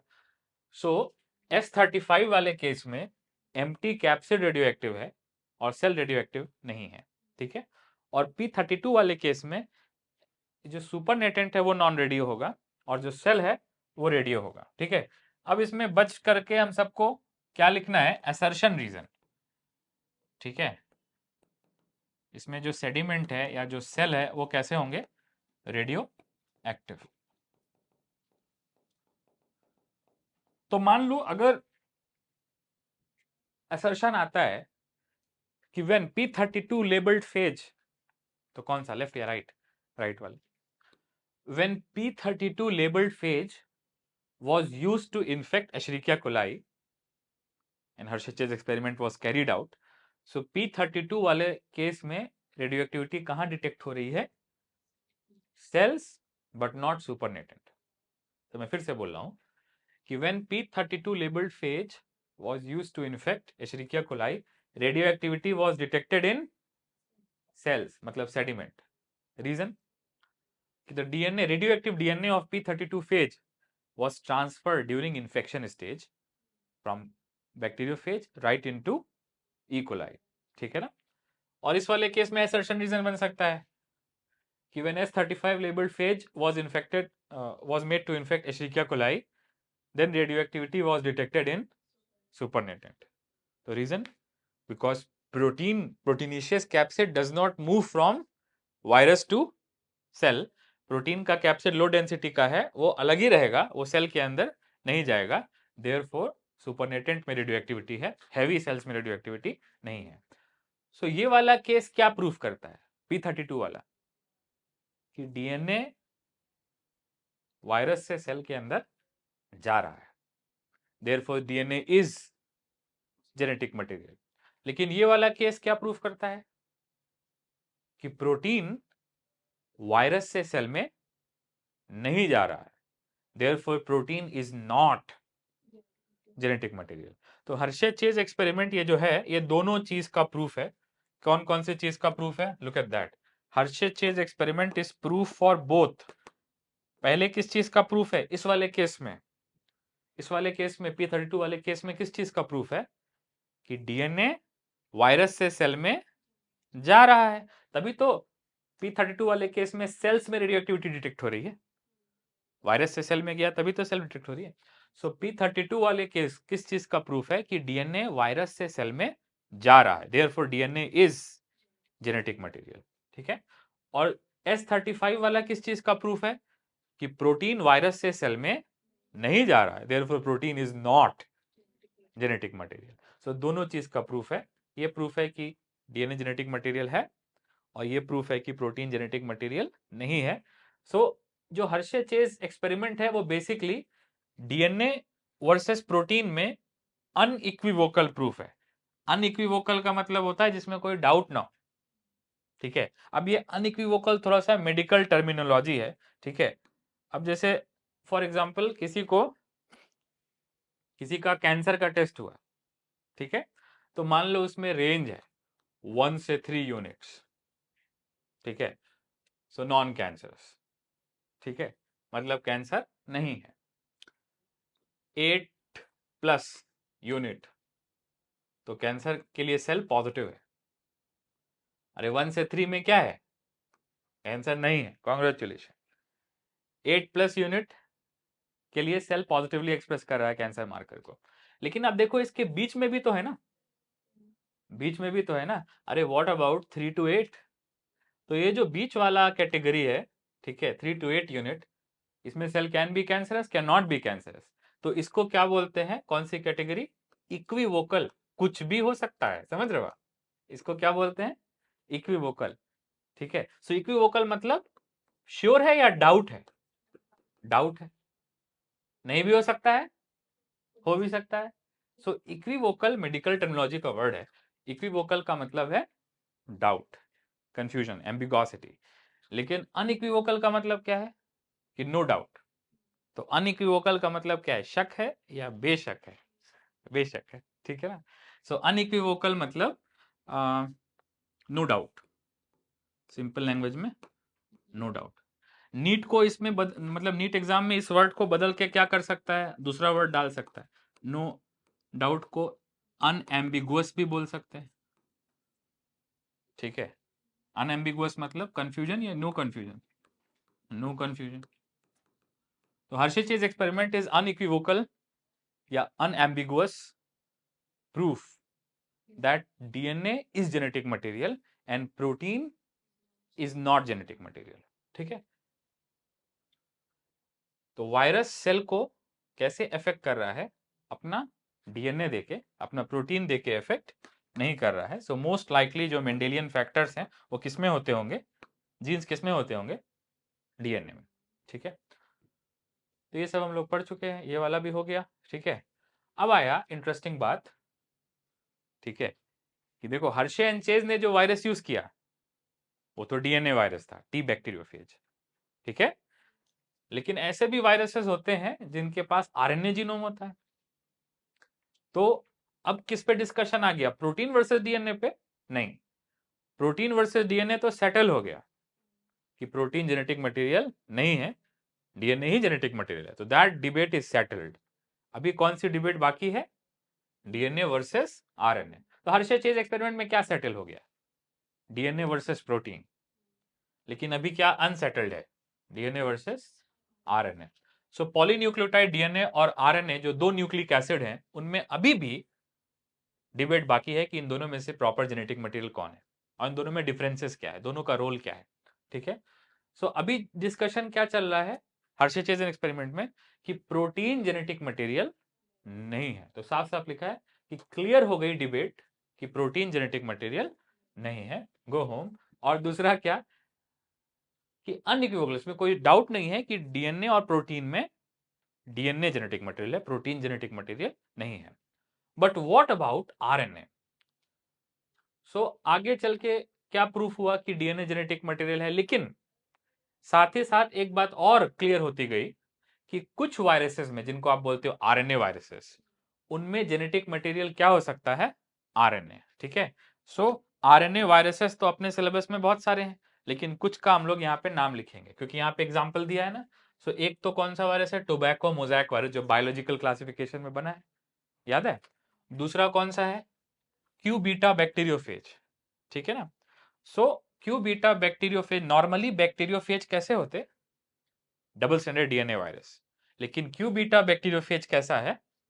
आरएनए, सिंगल नहीं, आरएनए बैक्टीरियोफेज है। ठीक है ना, सो बैक्टीरियोफेज क्यू बीटा, कहीं पे आप लिख लो, क्यू बीटा बैक्टीरियोफेज कैसा है? डीएनए है या आरएनए है?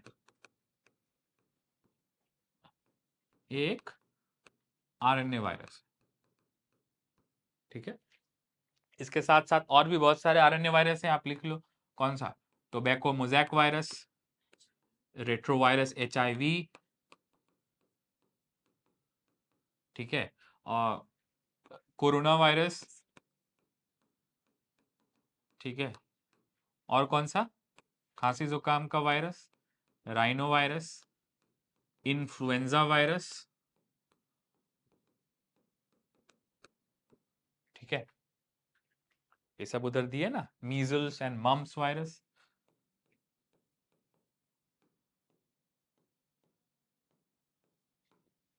तो दूसरे चैप्टर में दिया है ऑलरेडी कि वो आरएनए वायरस है। ठीक है ना, सो आरएनए वायरस के बहुत सारे एग्जांपल अपने सिलेबस के हैं, जैसे bacteriophage Q beta, tobacco mosaic virus, HIV, corona virus, rhino virus, influenza virus, measles virus, mumps virus. ठीक है, एक और लिख लो आप, रेबीज वायरस, रेबीज वायरस। ठीक है,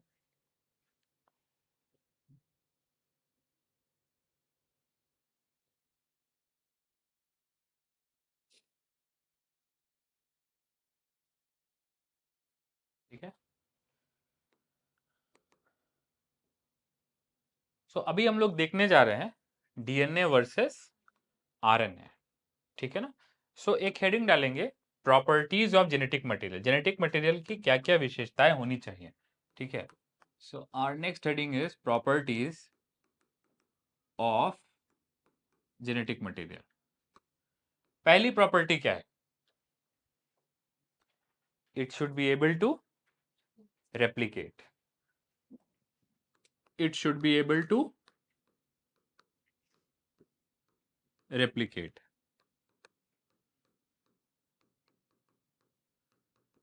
ठीक है, और यहां रेप्लिकेट का मतलब है खुद से खुद को replicate, replicate here mean self replicate, खुद की कॉपी बना सकता है, ठीक है।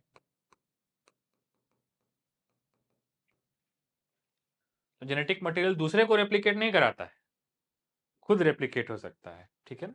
तो it should be able to replicate, मतलब सेल्फ रेप्लिकेट। कौन कौन रेप्लिकेट हो सकता है, तो याद रखना डीएनए रेप्लिकेट हो सकता है, डीएनए रेप्लिकेशन और नेक्स्ट टॉपिक, ठीक है।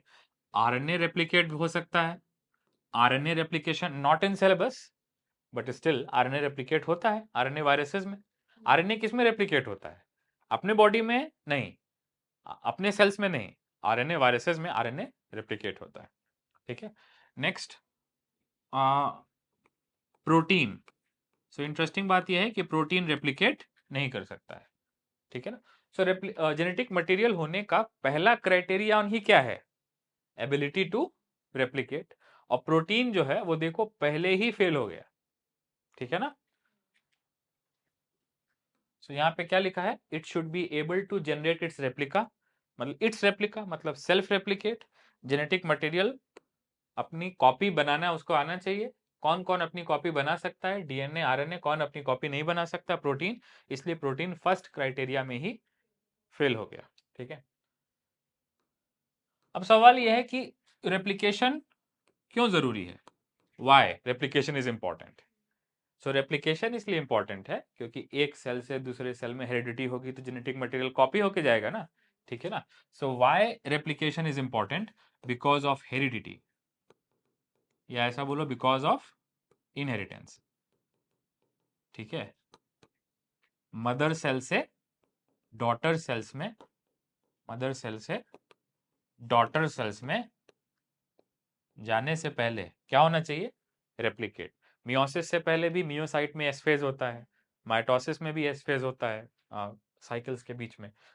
सो मदर सेल से डॉटर सेल के बीच में जाने से पहले क्या होना चाहिए, रेप्लिकेशन। और रेप्लिकेशन क्यों नेसेसरी है, हेरिडिटी के लिए, इनहेरिटेंस के लिए, ठीक है। अदरवाइज मदर सेल के जो जीन्स हैं वो डॉटर सेल्स में इक्वली नहीं जाएंगे, ठीक है ना।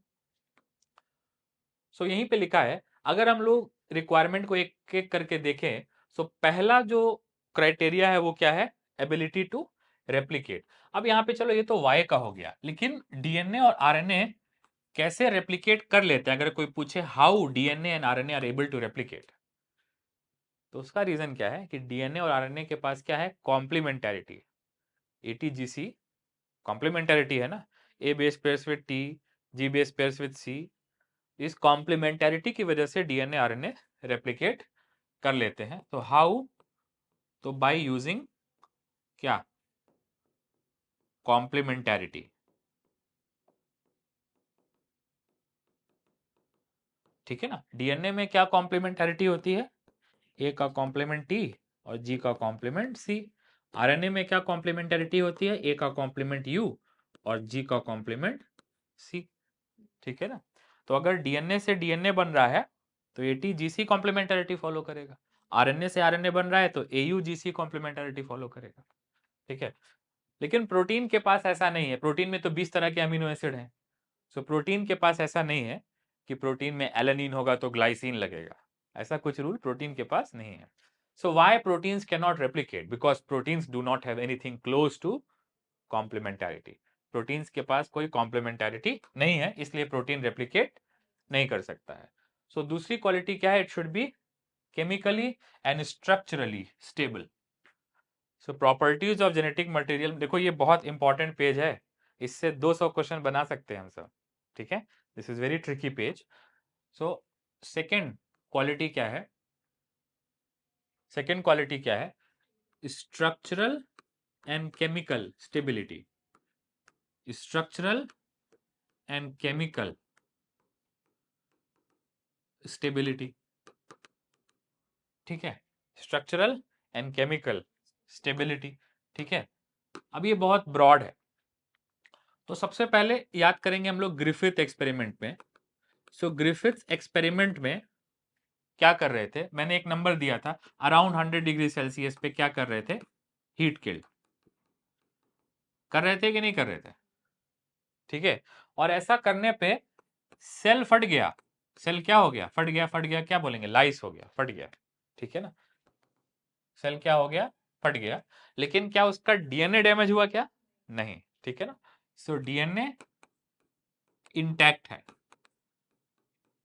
तो ये इसका मतलब है कि ग्रिफिथ एक्सपेरिमेंट फर्स्ट एविडेंस है किसका? डीएनए की थर्मल स्टेबिलिटी का। तो first evidence of DNA stability कहां से आता है? ग्रिफिथ एक्सपेरिमेंट से, क्योंकि ग्रिफिथ एक्सपेरिमेंट में हीट किल करने पे सेल फट गया मगर डीएनए इंटैक्ट है, ठीक है। अच्छा एक बात और, ये भी बहुत इंटरेस्टिंग क्वेश्चन है कि पेरेंट से क्या बनते हैं? प्रोजेनी, ठीक है। और पेरेंट की एज जो भी हो, मतलब parents can be old but progenies are never born old, progenies are always juvenile, ठीक है ना। Progenies are always juvenile and young. Progenies को लिटरली क्या बोलते हैं? Young ones. No one is born an old one, ठीक है ना। सो पेरेंट से प्रोजेनी जो बनता है, ठीक है, वो यंग वन ही क्यों बनता है? ठीक है। सो इसमें एक राज छुपा है। राज ये छुपा है, ठीक है, कि पेरेंट का जो बॉडी है वो ओल्ड हो रहा है, ठीक है ना। उसका कोलेजन, उसका आर्टरीज, ठीक है, उसका वैस्कुलर एजिंग, उसका टिश्यू एजिंग, तो उसका बॉडी स्ट्रक्चर ओल्ड हो रहा है, लेकिन उसका डीएनए ओल्ड नहीं हो रहा है। So even if any one of you have more than 80-year-old grand parent और ग्रेट ग्रैंड पेरेंट्स, तो उनका बॉडी ओल्ड हो गया है बिकॉज दे आर ओवर 80, लेकिन उनका डीएनए ओल्ड नहीं हुआ है। What an interesting fact. हम सबका बॉडी ओल्ड होता है बट इंटरेस्टिंगली डीएनए ओल्ड नहीं होता। No one has an old gene. समझ रहे हो ना, genes are always as good as new, ठीक है, जीन्स डू नॉट एज, समझ रहे हो। सो पेरेंट का बॉडी ओल्ड हो रहा है मगर डीएनए डीएनए की कोई एज सच एजिंग नहीं है, ठीक है ना। नेग्लिजिबल नेग्लिजिबल एजिंग, या फिर ऐसा बोलो, एजिंग का मतलब डीएनए की एजिंग, डीएनए बूढ़ा हो जाएगा क्या, या केमिकली अल्टर हो जाएगा? केमिकली अल्टर हो जाएगा। सो नेग्लिजिबल एजिंग या फिर अल्टरेशन ऑफ डीएनए, ठीक है। सो ऑब्वियसली बर्थ हुआ, उसके बाद प्यूबर्टी आई, ठीक है ना, उसके बाद हार्मोनल चेंजेस आए, ठीक है, हार्मोनल चेंजेस आए, फीमेल है तो मेंस्ट्रुअल साइकिल आया, फलाना पिस्ताना, so you can keep on going, ठीक है ना। सो क्या बोलोगे आप? डिफरेंट फेजेस ऑफ लाइफ, क्या बोलेंगे इसको? डिफरेंट फेजेस ऑफ लाइफ में बॉडी के अंदर बहुत सारे चेंजेस हो रहे हैं, ठीक है। First we were fetus, then we were born, then we were toddler, then मतलब फिजियोलॉजी चेंज हो रही है ना। तो वक्त के साथ डिफरेंट फेजेस ऑफ लाइफ में क्या बदल रही है? बॉडी के फिजियोलॉजिकल प्रोसेसेस बदल रहे हैं, ठीक है। देखो तुमने कभी नोटिस किया क्या, बच्चों की बहुत सारी दवाएं अलग होती हैं और बड़ों की दवाएं अलग होती हैं, डॉक्टर भी अलग होता है, पीडियाट्रिशियन बोलते हैं ना, ठीक है, छोटे बच्चों का डॉक्टर, ठीक है। सो बच्चों की दवाएं भी अलग होती हैं कुछ कुछ केसेस में, और उनके ट्रीटमेंट मोडालिटीज भी अलग होते हैं। ऐसा नहीं कि बड़ों की सारी दवाएं बच्चों पे, बच्चों की सारी दवाएं बड़ों पे, ऐसा नहीं, does not work like that. क्यों? क्योंकि फिजियोलॉजी कुछ केसेस में थोड़ी सी अलग होती है, ठीक है। सो वक्त के साथ क्या बदल रहा है? डिफरेंट, टोटली डिफरेंट या लेट अस से स्लाइटली डिफरेंट फिजियोलॉजिकल प्रोसेसेस हैं बॉडी के अंदर। क्या है? स्लाइटली डिफरेंट फिजियोलॉजिकल प्रोसेसेस हैं। सो बॉडी के अंदर फिजियोलॉजी बदल रही है, बॉडी पूरा बॉडी एज हो रहा है, लेकिन क्या डीएनए अल्टर हो रहा है क्या? नहीं। सो इसका मतलब बदलते हुए लाइफ फेजेस में जो जेनेटिक मटेरियल है वो नहीं बदलता है। Therefore an older parents always produce young one, never produce an old one, ठीक है। कोई बूढ़ा पैदा हुआ है क्या? नहीं।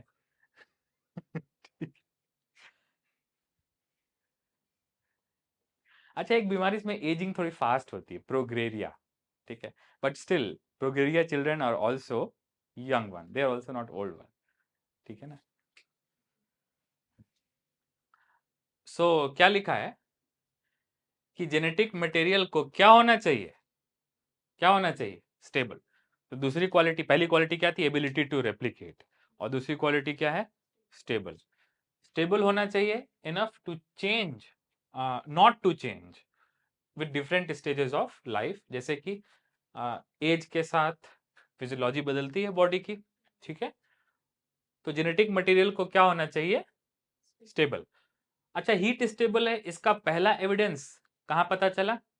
ग्रिफिथ एक्सपेरिमेंट में, कि हीट किलिंग से सेल मर जा रहा है मगर डीएनए डैमेज नहीं, at least did not destroy some of the qualities of DNA, ठीक है।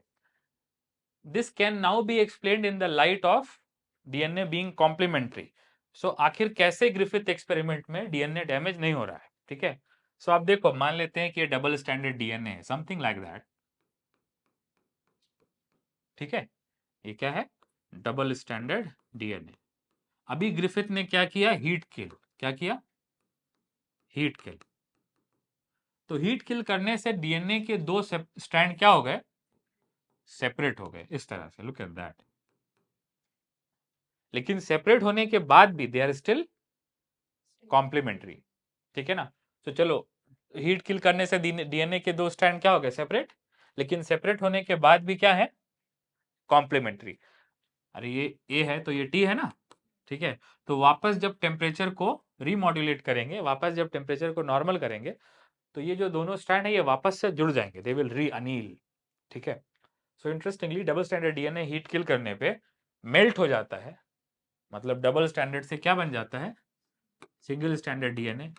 ये हीट से होता है तो इसको क्या बोलते हैं? डीएनए की मेल्टिंग, ठीक है। लेकिन मेल्ट होने के बाद भी तो कॉम्प्लीमेंट्री है, तो टेम्परेचर लोअर करने पे वापस क्या हो जाएगा? फिर से जुड़ जाएगा। फिर से जुड़ने को क्या बोलेंगे? री एनीलिंग। क्या बोलेंगे? री एनीलिंग, ठीक है। This can be explained in the light that DNA, that the two strands being complementary, अगर अलग भी हो गए, हीट करने से अलग भी हो गए, तो वापस फिर से क्या हो जाएंगे? जुड़ जाएंगे, अगर वापस कंडीशंस को क्या कर दिया जाए? रेस्टोर, ठीक है ना। सो अभी तक हम लोग किसकी बात कर रहे थे? कौन सी स्टेबिलिटी की? थर्मल स्टेबिलिटी की, और इसको आप बोल सकते हो स्ट्रक्चरल स्टेबिलिटी है, अलग हो रहा है फिर जुड़ जा रहा है, तो complementarity is basically in the structure ना, ठीक है। अब हम लोग बात करेंगे केमिकल स्टेबिलिटी की, ठीक है। सो आरएनए की जो शुगर होती है वो कौन सी होती है? राइबोस। तो मैं यहाँ पे एक न्यूक्लियोटाइड बना दे रहा हूं, ये मैंने क्या बना दिया है? एडिनाइलिक एसिड बना दिया। क्या बना दिया? एडिनाइलिक एसिड, ठीक है। सो आप नोटिस करो, ये आरएनए चेन का एक मैंने न्यूक्लियोटाइड बना दिया है, ठीक है। लेकिन आरएनए में प्रॉब्लम क्या है कि ये 2 प्राइम पोजीशन पे एक्स्ट्रा ओएच होता है, इसका कोई काम नहीं है, लेकिन ये फिर भी है, ठीक है। तो उस वजह से ये आरएनए को क्या बना देता है? रिएक्टिव या फिर लेबाइल, ठीक है। और डीएनए में ये 2 प्राइम ओएच नहीं होता है, ठीक है। तो 2 प्राइम ओएच इज एब्सेंट, ठीक है। सो आप ऐसे समझ सकते हो, you can understand it this way, कि ये जो आरएनए है जो मैंने अभी बनाया, ये कौन सा शुगर है? आरएनए, ठीक है। सो आरएनए हैज 2 प्राइम ओएच, और ये काम का है या फ्री है? फ्री है। याद होगा ग्लाइकोसिडिक बॉन्ड तो 3 प्राइम ओएच बना रहा है, तो ये वाला तो फ्री है ना। So RNA has 2 prime OH which is free, therefore ये आरएनए को क्या बनाता है? रिएक्टिव। जो रिएक्टिव है वो वैसे ही रहेगा या बदल जाएगा? बदल जाएगा, तो उसको क्या बोलेंगे? लेबाइल। लेबाइल, लेबाइल मतलब कैन चेंज, ठीक है ना। So RNA is liable to change, it is labile, क्योंकि आरएनए कैसा है? रिएक्टिव है। किस उसका रीजन क्या है? Presence of 2 prime OH which is not involved in glycoside in phosphodiester bond formation, ठीक है ना। तो क्या लिखा है? Further 2 prime OH group present at every nucleotide in RNA is a reactive group and it makes RNA labile, मतलब liable to change and easily degradable, ठीक है ना। RNA कैटालिटिक भी है, रिएक्टिव भी है, when compare to RNA DNA कैसा है? Less reactive and more stable, ठीक है। सो अगर बात करी जाए स्टेबिलिटी की, अगर बात करी जाए किसकी? दूसरी क्वालिटी क्या था? सेकेंड क्वालिटी क्या थी जेनेटिक मटेरियल की? पहली तो क्या थी? रेप्लिकेट, दोनों रेप्लिकेट कर सकते हैं, उसमें कोई अंतर नहीं है, बोथ कैन रेप्लिकेट। दूसरा क्वालिटी क्या थी? स्टेबिलिटी। तो स्टेबिलिटी में याद रखना है कि स्टेबिलिटी वाइज दोनों का बिहेवियर सेम नहीं है। Stability wise RNA is less reactive, sorry more reactive less stable, DNA is less reactive more stable. ये तो कॉमन है, ठीक है। अब कौन सा आ गया? Now we have next. हाँ, एक और बात। सो देखो, आरएनए में क्या होता है? AUGC commonly. डीएनए में क्या होता है? ATGC। एक सवाल दिमाग में आना चाहिए कि आखिर ये टी थाइमीन रखने का एडवांटेज क्या है, ठीक है। सो जब आरएनए में डैमेज होता है तो आरएनए रिपेयर नहीं हो सकता, आरएनए कैन नॉट रिपेयर। मगर जब डीएनए में डैमेज होता है तो डीएनए में रिपेयर हो सकता है। क्यों हो सकता है? क्योंकि डीएनए रिपेयर करने वाले एंजाइम किसको आइडेंटिफाई करते हैं, किसके अराउंड इवॉल्व हुए? थाइमीन के अराउंड। इसका मतलब presence of thymine is important for repair function, ठीक है। RNA can not repair because repair enzymes do not identify uracil. Repair करने के जो एंजाइम है वो किसको आइडेंटिफाई करते हैं? थाइमीन। इसलिए डीएनए क्या हो सकता है? रिपेयर। सो अब एनसीईआरटी में देखो क्या लिखा है, ठीक है। In fact, the presence of thymine at the place of uracil also provides additional stability to DNA. ऐसा क्यों? थाइमीन होने से डीएनए स्टेबल क्यों है? क्योंकि this requires additional understanding of the process of repair. The presence of thymine is related to ability to repair because repair enzymes identify thymine, not uracil. ठीक है ना? दोनों ही म्यूटेट करते हैं। तो अगली क्वालिटी क्या है जेनेटिक मटेरियल की? देखो, पहली क्वालिटी क्या है? First quality replicate. कौन कौन रेप्लिकेट कर सकता है? डीएनए भी, आरएनए भी, नो डिफरेंस। दूसरी क्वालिटी क्या है? स्टेबिलिटी। लेकिन यहां पे डिफरेंस है, both are stable but DNA is much more stable than RNA, ठीक है। Therefore better genetic material. DNA is better because DNA is much more stable, ठीक है ना। नेक्स्ट, उसके बाद it should provide scope for slow changes. तो next quality क्या है? स्लो चेंजेस या म्यूटेशन। अब ये क्यों चाहिए? इवोल्यूशन के लिए चाहिए, ठीक है। सो डीएनए भी म्यूटेट करता है और आरएनए भी म्यूटेट करता है, लेकिन कौन सा वाला फास्टर म्यूटेट करता है? आरएनए, ठीक है। सो यहाँ पे एक मैं लाइन लिख रहा हूं, ये बहुत एनसीईआरटी की लाइन है, ठीक है। इसको आप कहीं पे लिख लो जरूर से, ठीक है। Viruses with RNA genome and shorter life span. अरे अगर आरएनए जीनोम का वायरस होगा तो वो फास्टर म्यूटेट करेगा ना, ठीक है। म्यूटेट, क्योंकि आरएनए में म्यूटेशन का रेट ज्यादा है, ठीक है। म्यूटेट एंड इवॉल्व फास्टर, ठीक है। अब इसमें से तीन वर्ड्स को चेंज किया जा सकता है, आरएनए को डीएनए से, शॉर्टर को लॉन्गर से, और फास्टर को स्लोअर से, ठीक है। सो अगर स्टेटमेंट गलत बनाना हो तो कैसे बना सकते हैं? Viruses with DNA genome and shorter life span mutate and evolve faster, नहीं, आरएनए वायरस में फास्टर म्यूटेशन है। ऐसे भी कर सकते हैं, viruses with RNA genome and shorter life span mutate and evolve slower, वो भी गलत हो जाएगा। सो एनीवेज तीन वर्ड को इसमें प्ले कर सकते हैं। आरएनए में म्यूटेशन का रेट ज्यादा है, डीएनए में म्यूटेशन का रेट कम है, ठीक है। उसके एन नंबर ऑफ रीजंस है, बट रीजंस में नहीं जाएंगे। तो क्या लिखा है? नेक्स्ट पॉइंट क्या लिखा है? Both DNA RNA show mutation, लेकिन डीएनए से कहीं ज्यादा म्यूटेशन किसमें है? आरएनए में है, ठीक है। In fact RNA being unstable show much higher rate of mutation, ठीक है। इसलिए viruses having RNA genome and shorter lifespan mutate and evolve faster. Can you see? NCERT is copy to teacher, ठीक है। नेक्स्ट, उसके बाद क्या आ गया? उसके बाद आ गया last point, it should be able to express मतलब डीएनए खाली जेनेटिक मटेरियल नहीं होना चाहिए, डीएनए से कुछ एक्सप्रेस भी होना चाहिए, मतलब फिनोटाइप्स भी एक्सप्रेस होने चाहिए। ठीक है, किस फॉर्म में? मेंडेलियन फॉर्म में। तो एक्सप्रेशन जो है जीन का, उसके बारे में लिखा है कि RNA can directly code for proteins, whereas DNA is dependent on RNA for synthesis of protein. DNA directly protein नहीं बनाता है। सो स्लोली हम सब किसकी तरफ आ रहे हैं? सेंट्रल डॉगमा की तरफ आ रहे हैं। ठीक है ना? सो मैं यहाँ पे जैसा लिख रहा हूं वैसे आप एक हेडिंग डाल के लिख लो, सेंट्रल डॉगमा। सेंट्रल डॉगमा और आरएनए वर्ल्ड एक साथ समझा दे रहे हैं। ठीक है, सो एक हेडिंग क्या है? Central dogma, some people call it dogma. ठीक है, central dogma of molecular biology, इसका मतलब है मेन कंसेप्ट। ठीक है, central dogma of molecular biology, ये किसने दिया था? By Francis Crick. Watson and Crick में से टकला कौन था? Crick, and therefore also more intelligent, better signalling.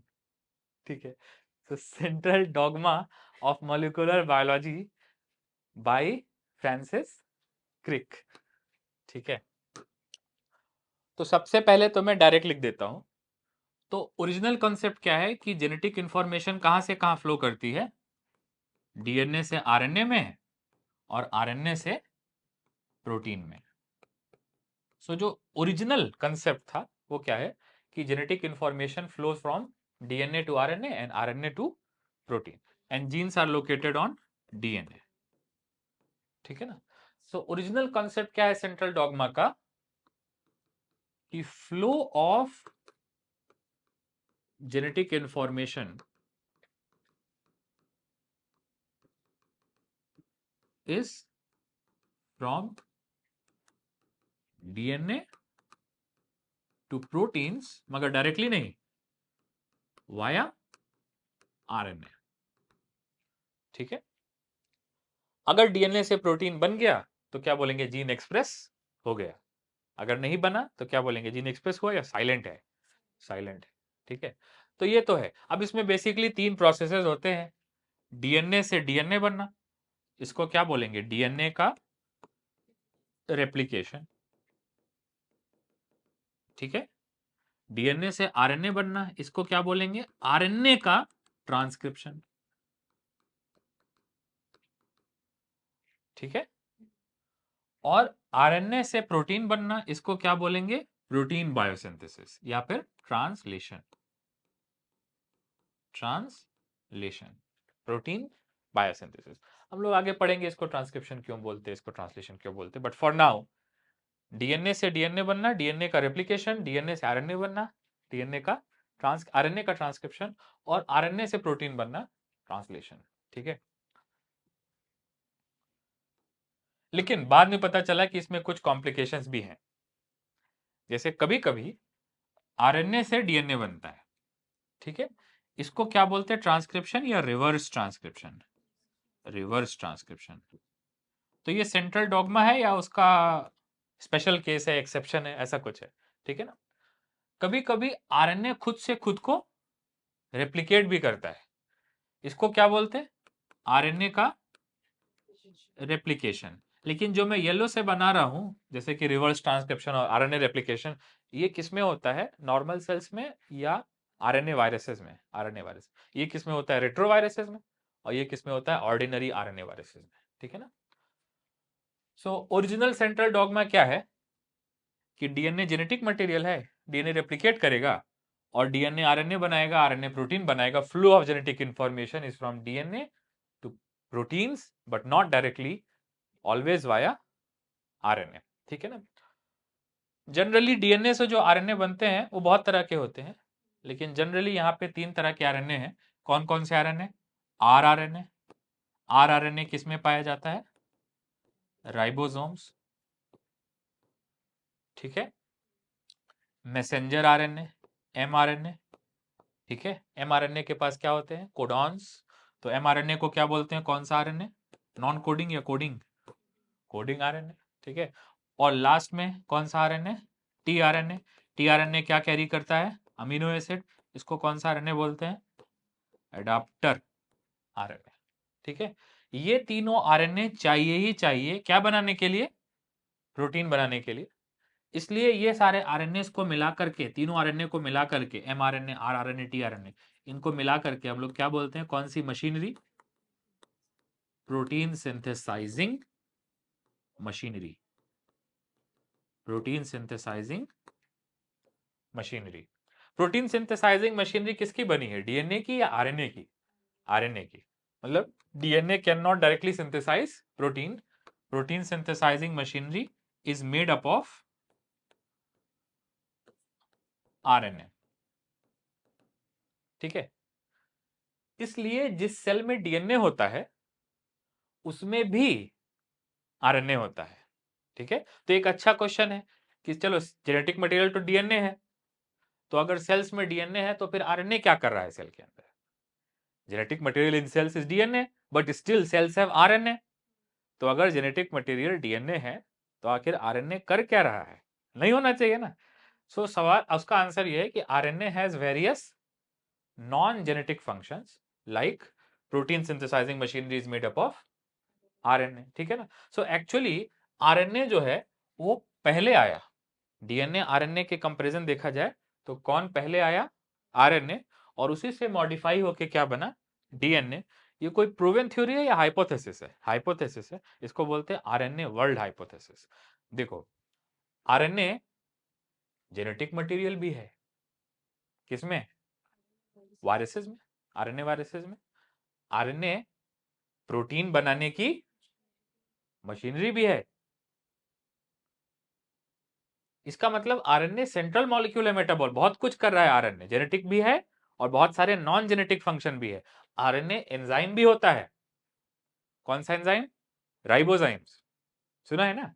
ठीक है, सो आरएनए के बहुत सारे नॉन जेनेटिक फंक्शंस भी है. तो अगर असर्शन ऐसा हो, लेट अस से वी हैव एन असर्शन कि ना sales have RNA besides DNA. इसका मतलब डीएनए के साथ साथ सेल में आरएनए भी है. ठीक है, सो इसका रीजन क्या बोल सकते हो आप? ठीक है ना, इसका रीजन आप बोल सकते हो कि there are various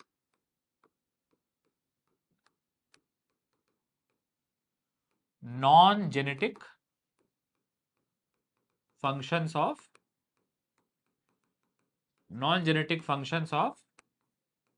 RNA. RNA के बहुत सारे क्या है? नॉन जेनेटिक फंक्शंस भी हैं. ठीक है ना. चलो, एक तरफ मैं लिख रहा हूं डीएनए, एक तरफ मैं लिख रहा हूं आरएनए. आज दूध का दूध और पानी का पानी हो जाएगा. ठीक है, डीएनए और वर्सेस आरएनए. ठीक है ना. डीएनए क्या क्या कर सकता है और आरएनए क्या क्या कर सकता है. ठीक है ना. तो चलो, डीएनए क्या है? Genetic material. डीएनए किसमें जेनेटिक मटेरियल है? माइनॉरिटी या majority? Majority. Vast overwhelming majority में जेनेटिक मटेरियल कौन है? डीएनए. ठीक है ना. आरएनए भी जेनेटिक मटेरियल है, लेकिन किसमें? Only in RNA viruses. RNA किसमें जेनेटिक मटेरियल है? आरएनए वायरसेस में. सेटल्ड. चलो, क्या दोनों रेप्लिकेट कर सकते हैं? हाँ, डीएनए भी रेप्लिकेट कर सकता है और आरएनए भी रेप्लिकेट कर सकता है. दोनों रेप्लिकेट कर सकते हैं. ठीक है, चलो नेक्स्ट. डीएनए रिपेयर कर सकता है मगर आरएनए रिपेयर नहीं कर सकता. आए हाय. ठीक है, हार गया. डीएनए क्या है? Less reactive, more stable. RNA क्या है? More reactive, less stable. ठीक है, सो मोर स्टेबल होने के लिए आप ऐसा बोल सकते हो, बेटर कौन है? डीएनए. ठीक है, और ये लेस स्टेबल है, देयरफॉर ये उतना बेटर नहीं है. ठीक है. ठीक है, क्या डीएनए एंजाइमेटिक है? नहीं.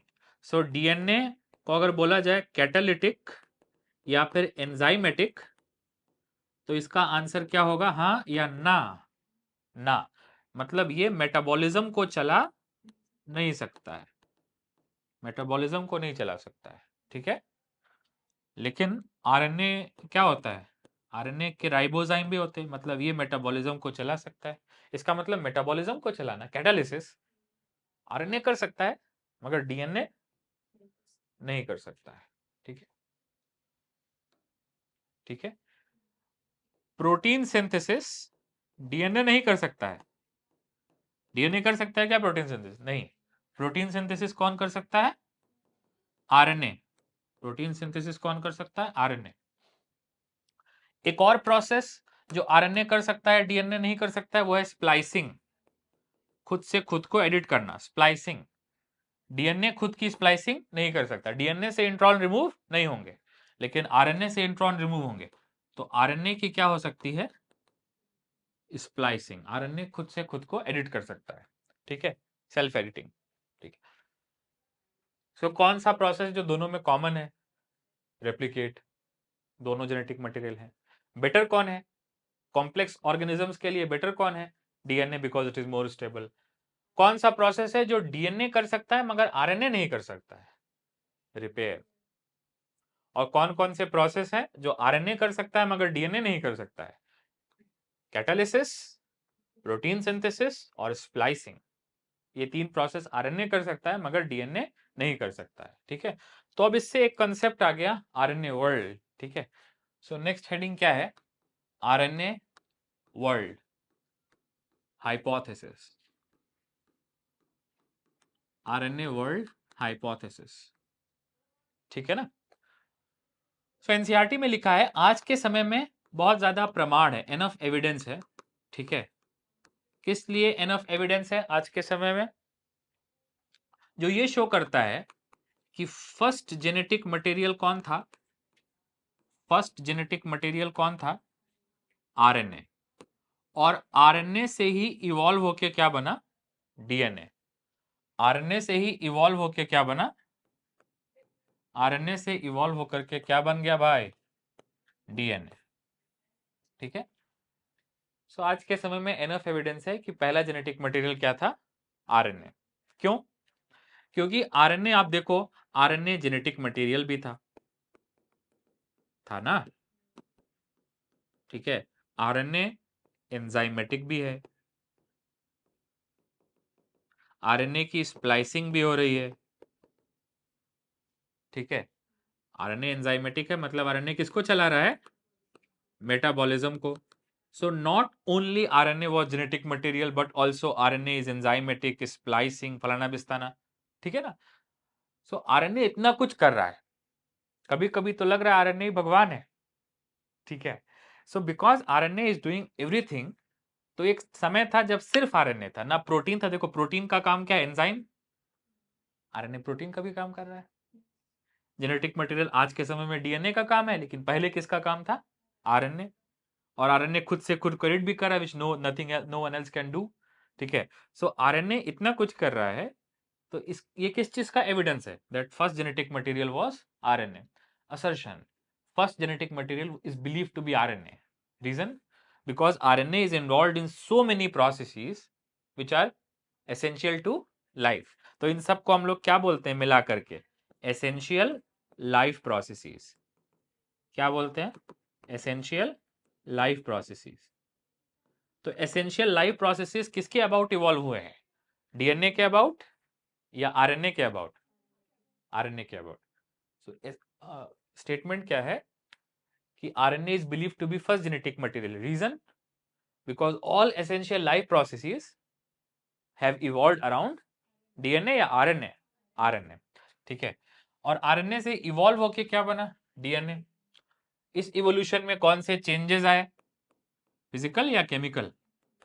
Chemical modifications. सो पहला केमिकल मॉडिफिकेशन क्या आया? फर्स्ट केमिकल मॉडिफिकेशन, आरएनए की शुगर राइबोज है और डीएनए की शुगर डीऑक्सीराइबोज है, मतलब एक ऑक्सीजन कम है, ठीक है। सो पहला चेंज क्या आया? Deoxygenation of sugar. शुगर क्या हो गई? Deoxygenated, deoxygenation of sugar. ये पहला केमिकल चेंज है जो आरएनए के अंदर आया। दूसरा केमिकल चेंज क्या है? Methylation of base. क्या? Methylation of base. तो आरएनए के पास तो यूरेसिल था, लेकिन डीएनए के पास क्या आ गया? 5 मिथाइल यूरेसिल, जिसको हम लोग क्या बोलते हैं? थाइमीन, जो कि रिपेयर के लिए जरूरी है, मैंने बताया। सो बेस का मिथाइलेशन, फॉर एग्जांपल यूरेसिल का मिथाइलेशन और शुगर के डीऑक्सीजनेशन से क्या बन गया? आरएनए से डीएनए। ठीक है। So first genetic material was RNA, and all essential life processes like metabolism, like genetics, like splicing have evolved around RNA. लेकिन स्लोली बट श्योरली आरएनए से इवॉल्व होके क्या बना? DNA through chemical modifications. Two of the most significant chemical modifications are deoxygenation of sugar, which makes DNA much more stable than RNA, and methylation of base, which also adds to stability by providing ability to repair. So ये दोनों DNA को RNA से stable बनाते हैं, deoxygenation of sugar और methylation of base. और एक बात और कि आरएनए ज्यादा कॉमनली सिंगल स्टैंडर्ड नेचर का होता है और डीएनए ज्यादा कॉमनली डबल स्टैंडर्ड नेचर का होता है। ठीक है। तो जो डबल स्टैंडर्ड होता है उसके पास एक बैकअप इंफॉर्मेशन होती है, फॉर एग्जांपल एटी, जीसी। तो अगर मान लो यहाँ पे जी डिलीट भी हो गया, ठीक है, तो सी देख करके यहाँ पे दूसरा जी लगाया जा सकता है ना। सो अगर मान लो एक बेस यहाँ पे डिलीट हो गया और वहां से ए बेसिक साइट बन गई, तो इस पोजीशन को हैंडल भी तो किया जा सकता है ना करेक्टली। सो वंस अगेन एक इंटरेस्टिंग बात यह है कि रिपेयर करने में दो चीजों का रोल है। Number one, double standard nature. क्यों? क्योंकि अगर एक बेस डिलीट हो गया तो दूसरा जो उसका कॉम्प्लीमेंट्री है वो बैकअप इंफॉर्मेशन है ना। ठीक है।